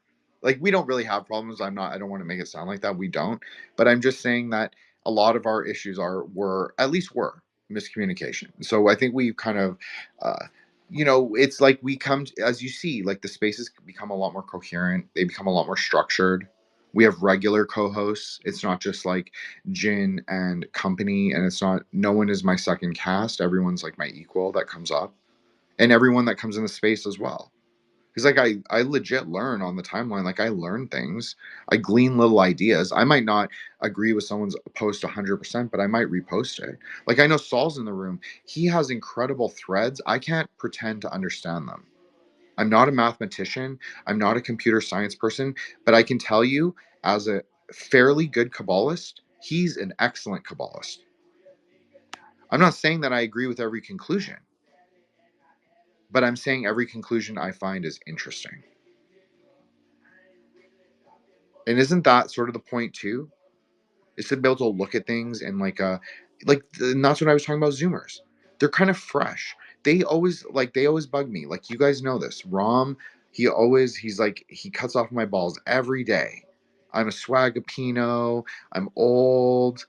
I'm like this. And Seth, even like not knowing who Willie Nelson was. And Matt, he's like, you guys are, you know what Matt said? What a cheek. He was like, you millennials are just, they take the internet way too seriously. You're way too aggregated, man. Just have fun. And I was like, what? Just have fun? Are you kidding me? I was like, it's so stressful to be personally attacked and like have people hate you for like your ideas. And I'm like, take it not seriously. You're on drugs. But then I realized like actually, yeah, they're not right. I'm not saying they're 100% right. I don't agree with that. The internet is real because it is part of you. It really is. Like there's a spiritual and metaphysical thing that is part of you. Like you are doing the action. So I reject that, but I also agree that that is the truth. We should be more in flux, and I should be the leader showing the best ability at that. But also, I want to emphasize this last point, and then I'm gonna let Mike go because I apologize. But surfing is not always the best metaphor. I realized this when I was talking to Rom, because he's very Singaporean and he took it very literally, meaning like we're all kind of like moving our own chess pieces, like we're all our own kind of players in the simulation. I hate this framework, but like we're all kind of like players in the game, and we're in the game ourselves, and we're kind of players within it as well. So there's like a meta ontology or reflexivity, at least. I don't like that, because I think we're actually, as I said, we are so much stronger together, and that is part of our biggest thing, is we let all of these weird ideas kind of like blind us from, like, there was a time in my life where I was like, grievance politics, racial politics was great. I used to think it was hilarious. Honestly, I never really believed it. I was like, this is crazy. This is whack. Like, people cannot be this bioessentialist. But at the same time, there was something to me funny when, like, especially like certain we'll say like ethnicities would get up and like um westoid faces and be like, and do like their sassy. I mean, you guys get what I'm saying, but I'm saying that there was a kind of rhetorical power that I didn't believe in, but I can appreciate as a magician and appreciate as a fellow fighter. So I just want to say that, like, don't get too bound in like identity politics again. We've already lived like literally we've lived 3 generations where that is the truth, and that is not the truth. There's nothing less fundamental than that. So don't get lost in the race war bullshit rhetoric. That is like a trap, a klipa of the worst order. Not just like a klipa that's a vessel, but a klipa perhaps that's unredeemable for multiple lifetimes. And that's another thing about radical politics. There's a lot of the implications that it leads people into performing does lead to karmic implications. And once you start to realize that, you can start to actually look at that and be like, yeah, actually, there's a reason we shouldn't do that. There's a reason we don't genocide people. There's a reason we don't like try and have like huge empires. All of these things actually have a metaphysical reality and a metaphysical truth. So I'm sorry, Mike, please go ahead and then Seth. Okay, June, that was great. I wanted to comment on something that we were talking about earlier, but I just want to say I really appreciate your ramblings, because especially I resonate with a lot of things you said, and I came into these spaces, right, and I'm someone as well who's kind of solo dolo and does stuff on my own, and I came in here and I kind of I'm still, it's like growing pains and like trying to like figure out how to work with other people and communicate in a way that's, I don't know, um, where you're making progress in the conversation. You're not just fighting or something. And I think we definitely come from a very similar outlook. So it's nice to hear your perspective, in that I'm not alone with the way that these different thoughts and opinions are resonating as a group. And I'm learning a lot about myself as well, and I enjoy it. And it's not always it doesn't always go super smoothly, but it I enjoy it, and I'm learning, and I mean, that's what matters, really, and it's getting better. So anyway, you did say some stuff about identity politics, and I feel like that's like one of the biggest areas I feel like that is the most frustrating to me with anything, and it makes me not want to talk about stuff sometimes, because I feel like it doesn't need to be said. It's like, if I don't want to add my opinion sometimes into controversial events, because I feel like the answer is pretty simple when you go down to like the root of the archetypes and identifying too much with different sides. So especially with Charlie Kirk, like I never comment on these things on my social media, um, because it's just so obvious. Like, when people are too stuck on one side, that is the problem in itself. Like, there's the debate between them matters so much less than the extreme stance and the identity that you're holding with one side or another. And I think the root of all of it is trying to just educate people and understand that there's different ways of perceiving the world, and they're all valid. And with people that study astrology and understand like the elements and things like that, everyone comes from a certain archetype, and everyone is rooted towards one perspective over another, and every single one matters. And the thing with Evola earlier, it's like Evola is very solar, and solar is fine. Like, it's fine to be solar, but it's not fine to be solar at the expense of lunar. Like you need the total gambit of energies. It's like it's almost like saying, oh, I'm pro masculine and anti feminine. Like what is it? That sounds so ridiculous. And I think that is the most important thing to say. It's like, why I don't want to debate with someone or argue with someone why why it's bad that Charlie Kirk got assassinated, or why, or any of his viewpoints or whatever else. It's like, okay, like what's more important is to say, like, there's these different ways of looking at the world. They all matter, and we have to find the balance between them. And the other thing, the original thing that I wanted to mention with astrology is that I come from a different origin when it comes to more Indian philosophy and Vedic and Tantra. So I started with astrology. And as I've gotten deeper into astrology, I've felt it necessary to get into Tantra, because a lot of the astrology that people are learning right now is from a Western foundation. And the Western foundation is, it's more deterministic, and it's more based on the like the psychology. So in that way, it can seem, it's like people are reading charts and they're trying to figure stuff out, but they, like you said, Jen, it's not something that can be changed or something that can really be remedied. Like, I don't think remedies and ways to, and just the nuance of karma and how the planets uh, connect to you and your karma and how it's released at different times. I don't think that's as big of a talking point right now within the like burgeoning astrology community. It's very Western focused, but with Tantra, it goes into that and it makes it a lot more practical. Where you're not, I think a lot of people, especially, are like, what is, even with people that believe in astrology, like, what is the point of astrology? Like, why do I need this in my life? And if you don't go super deep into Indian sources and like Tantra and other things like that, it isn't as practical. But there's things you can change, and there's things that you can use more effectively in your life in a practical way, that I'm still discovering. But I just wanted to make that comment that I'm on the same page with that.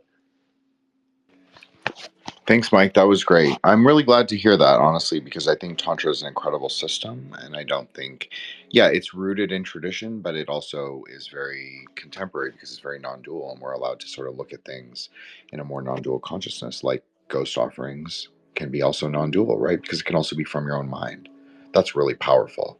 That's a really powerful upasaka, someone who can project either peaceful or wrathful offerings.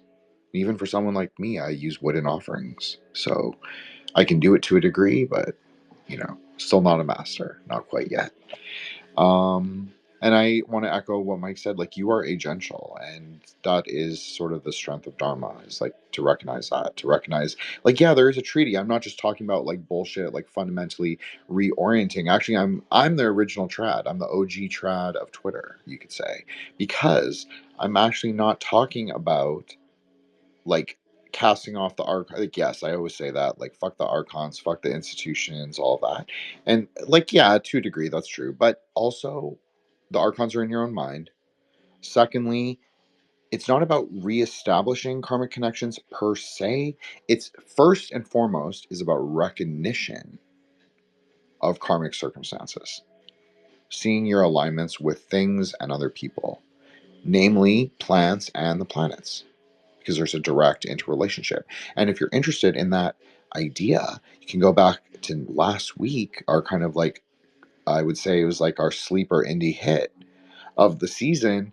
Props to Matt, Joshua, and I. But hopefully this one will be as electric as that one. But this was actually my favorite show that we've probably ever done together. But I just want to say that. But I was going to save that for then. But I want that to go. But I just want to say, last point is, Tantra's real. Magic's real. Plus Ultra's real. You are the magicians. You are the builders. Don't get stuck at klipas. And I agree. Like, there's such a deeper layer of astrology. Like, astrology is just one branch of wisdom science, dude. Like just one branch. And what most people are talking about, like what Mike's talking about, is what I'm talking about. So let's just say that we're fundamentally equivalent. We're talking about the same thing. We might have different layers of understanding, but that's okay. That doesn't make it insignificant. It just makes each density more profound. Maybe that's healthy. Maybe that's good to have different layers of understanding. I think that personally. So I also think what most people are talking about is like an exterior density that can just be discarded in time. Like what people are talking about, like wanting to like rectify medieval astrology and all this stuff. Like, yeah, that's great. That's lovely, amazing, beautiful, good job for you. But I think that it's a paradigm shift that's needed. Like, what is astrology? Like Mike said, like what is the fundamental purpose? It should be about looking at your past life karmas. That's where your past life karmas are, ruled by Shani, but related to all the other planets. And this will be the last point. Joshua brought up like what is a market in Kabbalah. So you'd have to say there's parts Bina, there's parts Hod. It's very Hod-like. Commerce, very Hod-like. Roads, very Hod-like. We talk about this a lot. Like, yeah, we love the truckers, obviously. Brother Solar and Brother Dingbat, both. So, and we love the tradesies as well, of course. But because it's all like it's an interdependence. Nothing more Buddhist than that. But like, isn't a complexities in trade routes? Isn't that like sort of interdependent origination as well? They require each other to exist. And so there is something very Hode like about markets. And the one special thing, last thing, Seth, I promise. Uh, the the one special thing about Hode is that it is within our control. That's our magic. That's our Sephra. So, do you let the archons control you, or do you ride the lightning? I think that's more fucking cool. Anyways, okay, Seth, please go ahead. Oh, I just there was one point, the analogy you made about us dancing on the charnel ground. And I think in a few spaces earlier, I had said something along the lines of us being on the internet was akin, like we would all have to learn necromancy, but like in a tongue-in-cheek way, because we're all ghosts on the internet, on the space. I think that's wrong. I don't think I'm right. I think something more profound and like more sinister has happened. Like, at the end of season 2 of JJK, where Gege like transfigures humanity itself, like their very soul, which I guess in the anime is also described as like this physical thing. There's like a materiality to it. I think the internet and social media in particular has like permanently transfigured communication and information, because I know I sound like a terminally online goober, but I can assure you, ladies and gentlemen, even though I am a Zoomer, I'm like the least online Zoomer perhaps as possible. The only thing I ever wanted to do was just read my books, watch my shows, goof off with my friends. So the fact that I have been isekai'd, I've been dragged into the black hole, and I'm here with you all speaking right now. This means that times are very fucking dire. Even though I've missed decades of drama, it seems. I come at the very end when it's all about to collapse. But I'll just mean to say that I think, because if it is just ghosts, because this notion of like parasociality, it's never sat well with me. I've never agreed with it. It's never been like a coherent, real idea to me. It just sounds a lot like old, no offense, older folks, millennials, Gen X people too, who have been also isekai'd into the internet, and then find, because nothing is sacred, and there's no like unconscious understanding of how we're supposed to relate to one another, they come up with this term parasociality to try and necessarily distance themselves from things that they can't comprehend based off of how they were habituated into becoming social beings in their youth.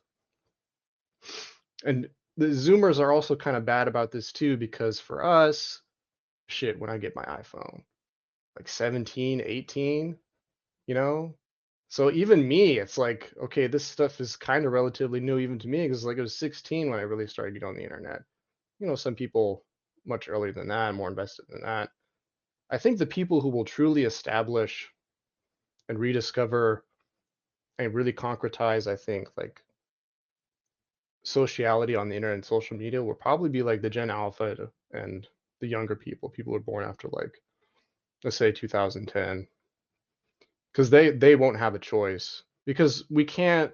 They're like, we've all been sucked into this the clippa that is X. There's no escape.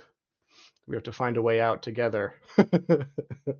So I just wanted to comment on that. Just like, I don't think we're necromancers anymore. I think we are sucked into the nth dimension. We're in the black box now. Yeah, you're thinking of it in the more Christian way, which is obviously you're Christian, so that's totally fine. You're looking at it as above, and you're looking onto the below. I'm looking at it from the below onto the top. We have to liberate the Babylon, which is really in your consciousness. She's not evil. She's post-conceptual, dude. She's a Silver Surfer, the OG. So we're resurrecting her. What is she also? Empty, just like all the Buddhas. That's why it doesn't really matter what Buddha you worship. They're all empty. That's a very deep tantric thing. And I've heard teachers just throw that away. Like throw it away in the sense that they'll just say it, and it's like people will be like, oh yeah, that's true, man. That, all Buddhas are empty, it doesn't mean anything. But at a deep tantric layer, it actually does mean the individual forms are very meaningful. So it's about the balance, the interplay of the two. So yeah, we don't want to be necromancers. We want to learn the techniques of revivification, resurrection of the corpse. That's what our job as magicians are, to resurrect the things that are on the carnal ground, not to control the dead, not to put them in, the palomayambes, the mayamberos, or the poleros, I guess. They do the Naganga pots, the ghost cauldrons, and they, do all their sicko black magic with that. And they're not the only ones. They do this in Jamaica with Obea. They do this in Suriname and Guyana with Obea. And it's all over the world. It's not just limited to that. They do it in Thailand and Taoism and black, certain kinds of left-hand path Taoism. Yeah, they do all this stuff. Ghost subjugation, no big deal. It's like so common if you understand. But like, what is the purpose of that? To get like your little worldly things, get a little more money, get a little more land, get a little more successful of your neighbor? Why don't you use those techniques, those ideas of ghost subjugation? And we actually say, we're going to go out and tame demons, but we're going to start with our own mind, because the demon is firstly in our own mind. It might be secondarily in something else, but we're actually going to deal with ourselves, number one. And that also rectifies the world. So that if you want to think of the world as existing dualistically, as an above and a below, that's fine. So in the carnal ground, we have to also rectify. We also have to purify. That doesn't, and being on the carnal ground makes you more carnal ground mind. That's what I was trying to say about the videos circulating. It increases your carnal ground consciousness. 100%. And most people, when they see carnal ground things, because most people are not me, so most people are more normal, more normie, you could say, they feel a sense of disgust or aversion. So they get transfixed. And other people get transfixed because they love the like bloodlust and the gore and all that stuff. That's true too. That's a very hard truth I had to realize, not about myself, but about other people, was that they do get transfixed by those very violent and what I've called speculatively sicko things, the entire like space series. But some people also just become that because they're not used to seeing those images, or they're not used to kind of thinking that way or thinking in those terms or that framework. Or they're not used to, like as me, like a Hong Kong, like horror movies of like the 80s and the 90s and like wuxia films. So like, yeah, that's totally normal to me. That doesn't mean that's like nothing, to be honest. I'm just being honest. I'm just very neutral in my. I'm not saying I don't care. I'm just saying that for me, that's not. That is just what it is. So I look at it very carnal ground, but I'm just telling you that's my perspective. But I don't want. You gotta have to choose. You have to choose for yourself. That's a big part of it too. And I always urge you, like, be as non-dual in your consciousness. That doesn't mean transfiction or aversion, but it's kind of rectifying that in the middle. A lot of people forget that. It's not just about the embrace of amorality. No, it has nothing to do with amorality. It has nothing to do with good or evil, or if those are fundamental questions. It's just like, maybe just be chilled, take a step back, be more like a zoomer in that way. And that, Seth, also encourages us to be more relational. Because okay, so I'll use an example. If I saw, you would never do this, but if I saw you wilding out on the timeline, uh, posting things that I thought were not cool, I would actually come to you privately, 100%. I'm not complaining about you. I would come to you, like, to your face, and be like, "What's this about?" And not to struggle session you, because I don't like that, but I would just ask you. So I think that also being less reactive is also a way to be relational. It's not just in the act of giving, like we were talking about at the very beginning, but it's also in the act of restriction, meaning that we're not going to react just because someone bothers us one time. That person might be our really good friend. I know that I did this a couple spaces ago. I was a little bratty about another co-host, and they're actually my really good friends. So then how do you rectify that? It's embarrassing. So that's what I'm saying. Like, just be a little less reactive, and maybe you can, be more relational at the same time. Okay, I'm sorry, Joshua and Seth. Whomever wants to go first, go first. I just have a quick shout out. You guys started talking about dead economies, ghost money, necromancy, necromancers, whatever, and then we get the evil lich NPC shows up. So shout out out there, evil maxing. Thanks for joining us. Is this another alt that I'm unaware of that belongs to someone that I do? I don't know. I just thought it was funny because it must be the algorithm, man. Anyway, I just wanted to give a shout out to that guy. It's kind of funny. All right. I know you guys are way cooler than me and have all these alts and like do all these other projects and all this stuff. Okay. Got you. The Zoomers like me though. I get told all the time, like, we don't think of you as a millennial. We think you're just like one of us because you're flexible and you're cool. Schwy boy, right? That's my label. I mean, I stole that from Imagine Rap song, but I mean, it is true too. I'm very cool. I'm a cool unk. Okay, Seth, please go ahead. I was just gonna observe the same thing. I think, like a lot of people are just like porn brained. Like they're just gooners. Like that's kind of a cliche thing to say, but it's like really true. Like what you were talking about with people just getting obsessed about blood and violent images. Even like the Eucharist, sometimes, like you see some Catholics. I just all people really just like posting some like very strange or just like saying some very strange things. Like the few like um ceremonies I've been to, even like how my in-laws interact with the whole thing. I don't know what that is. I really feel like it's just like an exposure problem. Like maybe it's a literacy problem. I don't know. Me personally, I can't even watch horror movies, especially vampire stuff. Like I'll literally just pass out. I can't, even if it's like a fun action movie like Underworld, I can't watch that shit. I tried to watch Nosferatu. 30 minutes into Nosferatu, I literally collapsed onto the ground, passed out for 5 minutes in the theater. It was so fucking embarrassing. Like I literally can't watch that stuff. So this is something that like on an unconscious level, I'm like completely unable to apprehend people's fascination with this shit because it's literally like anathema to me.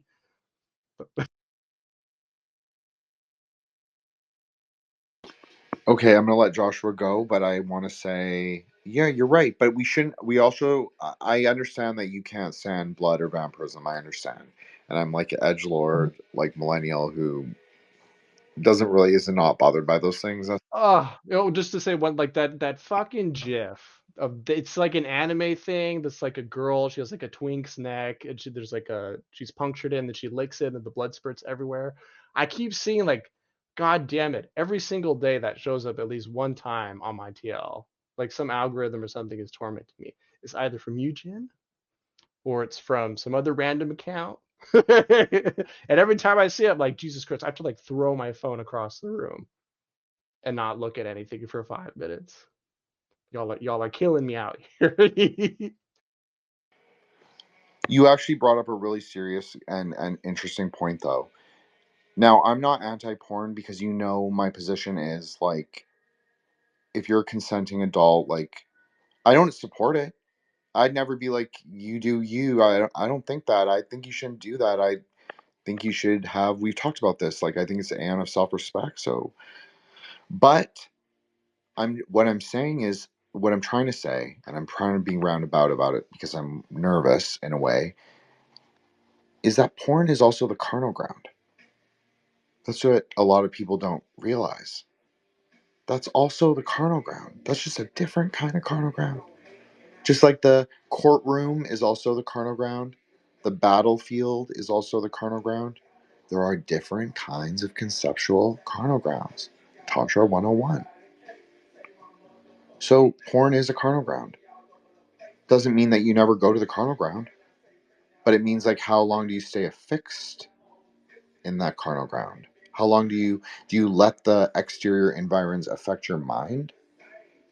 I think it's better to not, if unless you must visit it to break a klipa, which I don't know why you would visit that particular one. There's lots of ways to transmute karma mudra, to utilize like the sexy imagery, as someone called it, a senior Vajra brother who is also online and also in our lodge, but he doesn't speak very much, but I see him on the timeline sometimes. You have to transmute the sexy thoughts inside yourself. I think that's more interesting and more definitely it's more tantric. Rather than visit that carnal ground exterior. But that's just me. You can do it that well. You know, I don't like to tell anyone what to do. I have to just be the boss among the four. I'm only the second oldest. Joshua is actually older than me, so technically he should be the boss, but I know he can't be. I realize that now. He's dependable, but he's like Jin has to give him the, I have to redirect him. So that's basically it. So I don't know. I feel like, look, the world is a carnal ground. The world outside the phone is a carnal ground. If you want to think of it as all non-dual and like post-conceptual, that's fine. But I agree with you, Seth. Like, you've pushed me to agree, and I always said this in the very beginning, and Joshua will agree that I said this, is that you do need to have like a material foundation to reality. I agree with that. 100%. Your personal life is your great work. That's your great work. Now, you are not a failure. I'm not saying you, Seth, or anyone, simply because material conditions do not align for you in an axial age turning. Which is why it is important to embrace these ideas. And I'm not saying that you should become a tradesy, Seth, but I do agree that we all need to be flexible. You know, a lot of the co-hosts have been very flexible in their life with the way that they have navigated career, money, relationships. Maybe that's just the millennial way. Maybe we're just messy ass bitches, as he would call us. But maybe we're not that too. Maybe we just sort of contextualize our circumstance. I'm not saying you're not a gentle. We're a gentle. But, you know, you can only rectify and synthesize with what you already have. Yes, Joshua, please go ahead. Yeah, what you just said reminded me of something from Scripture. I think Christ may have said it himself, where he says, "Blessed are the poor," and once you study this stuff for long enough, you realize, oh, well, that's actually true, because sometimes money is what traps you in the carnal ground. If you don't have any money to go play in the carnal ground, you just have to stay home and suffer or whatever, right? That's very kind of left-hand path in a way too. So there's a spiritual bonus of sorts to kind of having the starting class of a wretch, if you will, where you have no resources, because then when you finally do make it later on in your development, it's been through all this overcoming adversity, and so you're trained much harder, in every way, like mentally, spiritually, physically, perhaps even. So I try to see it as that, even when you have an economic hardship, it's actually a blessing in disguise, because I can't remember who maybe said this, but if you give a person a bunch of money, it really would just amplify their current spiritual state, I think, and it may even destroy them. So it would be kind of interesting to, as an experiment, I guess, just to kind of randomly give people money and just watch what happens to them. But anyway, I'm finished. Thank you so much, Joshua. Well, I will respond to that quickly before we end in 1 minute. Look, money is just a tool. It's the aeon of the daughter. It's the rectification of the son through love. Try and look at the world more non-dually, more empty, more with bodhicitta as your framework. And I think even though it'll be fucking difficult and hard, and we do live on the carnal ground, which means that people will attack you for those actions which you think you are righteous in, sometimes you just have to realize that that is also the nature of the carnal ground. That's why you also have to be doing sadhana every single day. It really is. That's what the practices are for. It's for arising on the carnal ground, so you can gain higher in your perception, higher in your experiences, and eventually, if you want to say it's like a Bhukti Mukti city, that's fine. If you want to say it's moksha, if you want to say it's a full liberation, ejection from the cube, adamantization, sure, all good. And maybe that won't take one lifetime. And maybe that's something really important that a lot of the millenarian traditions have forgotten, is that it doesn't take one lifetime. It actually takes multiple for everybody. And so why complicate our karmas by being there's a time and a place to be an asshole. I'm pro that swag, you could say. Like Kampong. I am telling you who I am right now. 100%. Don't get it twisted. So that's the reality, is that you have to be both. And I wish someone would have explained that both is okay. It's not because I couldn't have chosen that when I was like 19 or 20. It's just that I was always taught one way. It was about extremes. It was always about be a shark or be a good person. Well, actually, being a good person is like bringing both of those things into synthesis and not being extreme. So, but you only learn that. You learn that through, walking the marga. That's what it's all about, right? Tantra is the path of rectification. Magic is no longer just about manifestation, getting what you want. It's actually about rectification. It's about higher practices. It is about overcoming the beings of the carnal ground. So that's what I posit as a part of the aeonic turning, is that I always joke in the chat, like, good morning, psychic youth. Like, I agree, this is not the temple of psychic youth. I don't agree with her or them or him or whatever it was. I don't agree with them on a lot of things, but I do agree that humans are full of potential, love and will. It's a really interesting idea. I don't think that distilling it to just like the essence of like hermaphrodism is the answer at all. I think like we have to be flexible, high openness. That's what Solar calls it. High openness. I agree with that. That doesn't mean you have to accept everything either. It means you get to be discerning. So, other ideas. I saw mic drop, so I will end. I guess I'll wait 1 more minute, but thank you so much. I'll do a room shout out. Thank you, Joshua, the branch, Seth, as our co-host. Seth will be our new co-host starting next week. Thank you, Seth. Moonblade, Sick Dharma Bro, thank you so much for coming. Appreciate you. Yes, you are the Steep King Land Shark. Consent and agree. Put that in the eighth wave and smoke it. Chimera, longtime mutual. Thank you so much. Fellow speculative Gnostic, I'll call you. Thank you so much for coming. Really appreciate it. Avi, thank you so much. If anyone's interested in yoga lessons, Avi just dropped her site I think last week. It's all blur, but I appreciate it. Please check that out if you're interested. HB Gardner, thank you so much for coming. We've actually been mutuals for a while. I know I reached out for a booking. I am just in the midst of getting through the archive, but we'll figure something out. Thank you so much for coming. Appreciate you. I know you caught the last bit. Usually we're more of a group space. Obviously I do outro, so I kind of I let the mic be mine and just flow if I feel like it. But yeah, thanks for coming in and tolerating that. Saul, thank you so much for coming. I highly recommend Saul if you're interested in Kabbalah, not because he necessarily talks about outer density Kabbalah, he doesn't. But I think it's a really good exercise in perception to see how much you can understand from right now. And push yourself, because it even pushes me. So, and I'm pretty good. So, Cassandra, tarot, Kabbalah, fortune cards, Etsy, content creation. Check out Cassandra. Thank you so much for coming. Appreciate you.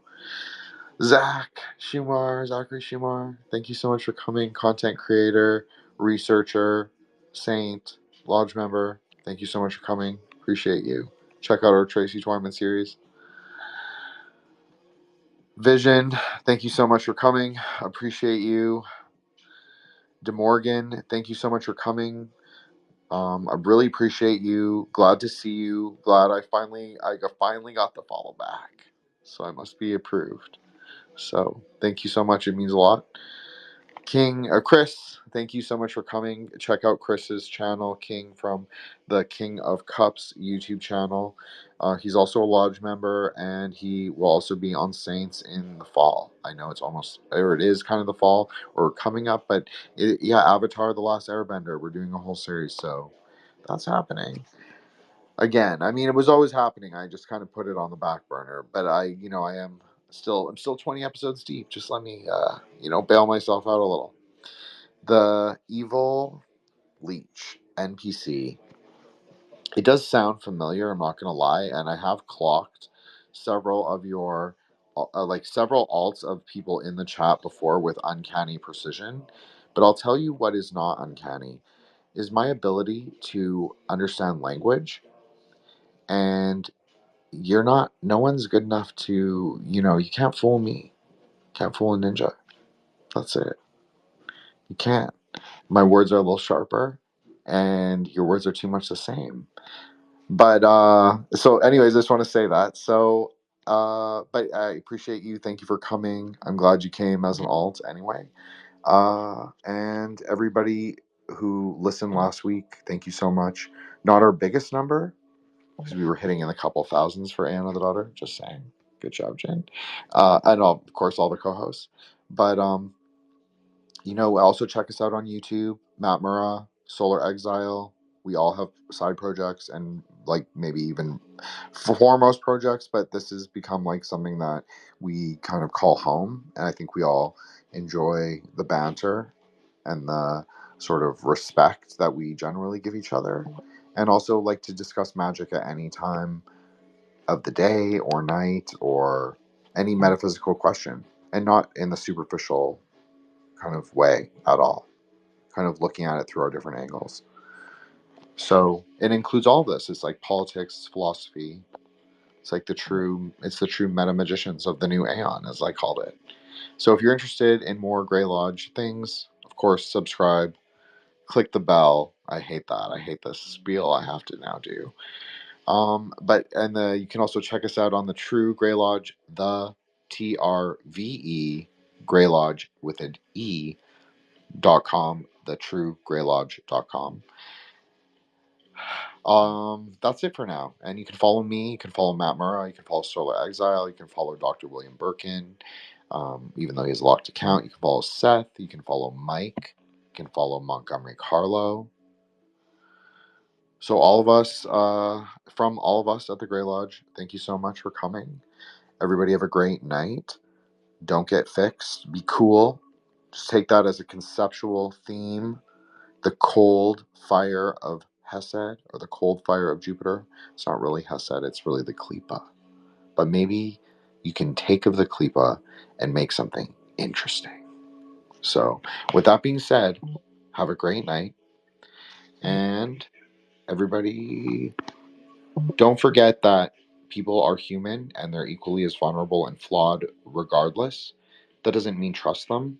Doesn't mean trust anyone online inherently or implicitly. Obviously, remember your, uh, stranger danger web days. There we go, Mike. I'm glad Mike came. I'm just about to close. I was going to do 2 minutes, so it's a magic number. You guys know, I'm a tacky old hoe. Amy Therese got brought up, so I'll use something that she used to say. You're a tacky old hoe. Not to me. She never called me that. I'm not that. But I'm gonna say that with number magic, I definitely love my tacky numbers. So I'll say that. And of course, I'm so glad Mike joined us. He fulfilled a void that we'd had for quite a long time. And I want to also be expansive. I don't want to be limited, and I like that we're all closer to the same age. And obviously, we have more Zoomers joining us all the time, but it's not about market share. What the Zoomers bring is like info from the ground, info from the streets. They're kind of like the best vehicles for Ipsos because they're young, right? They're all princes of Hode in a way that millennials are no longer princes of Hode. We're in our Unk arc. That's the truth. That's not just a me joke. That is also the truth. Like, we're about to graduate to like something else. So maybe, settle into Binna. It's not bad. It's not bad up there. I'm just saying. So that's an idea. Or you can also Chokma. You can be Chokma, but if you're or Hokma if you want to be more, tribal. But the thing is with Hokma is that you're going to be a little out of control. Too much Droyan is not useful for society. It's not useful for social cohesion. It's not necessarily that you want to be around people 24/7. Maybe you want to go be a sage in the wilderness for like a year. That's fine. But it's all about like rectification. But it's not about densification. So you don't want to stay up in awe either. So maybe there is a solar Saturn connection that could be rather interesting. But if you have listened to me discuss Kabbalah, I prefer the middle path, the middle pillar. So I think you should go Yesod, Tiferet, Dath, Kether, and draw from both sides, but hold to none. Let the pages burn as the hell money does. Okay, so that's it. 44 after. Perfect time. Everybody have a great night, and keep your psychic walls up. It's okay.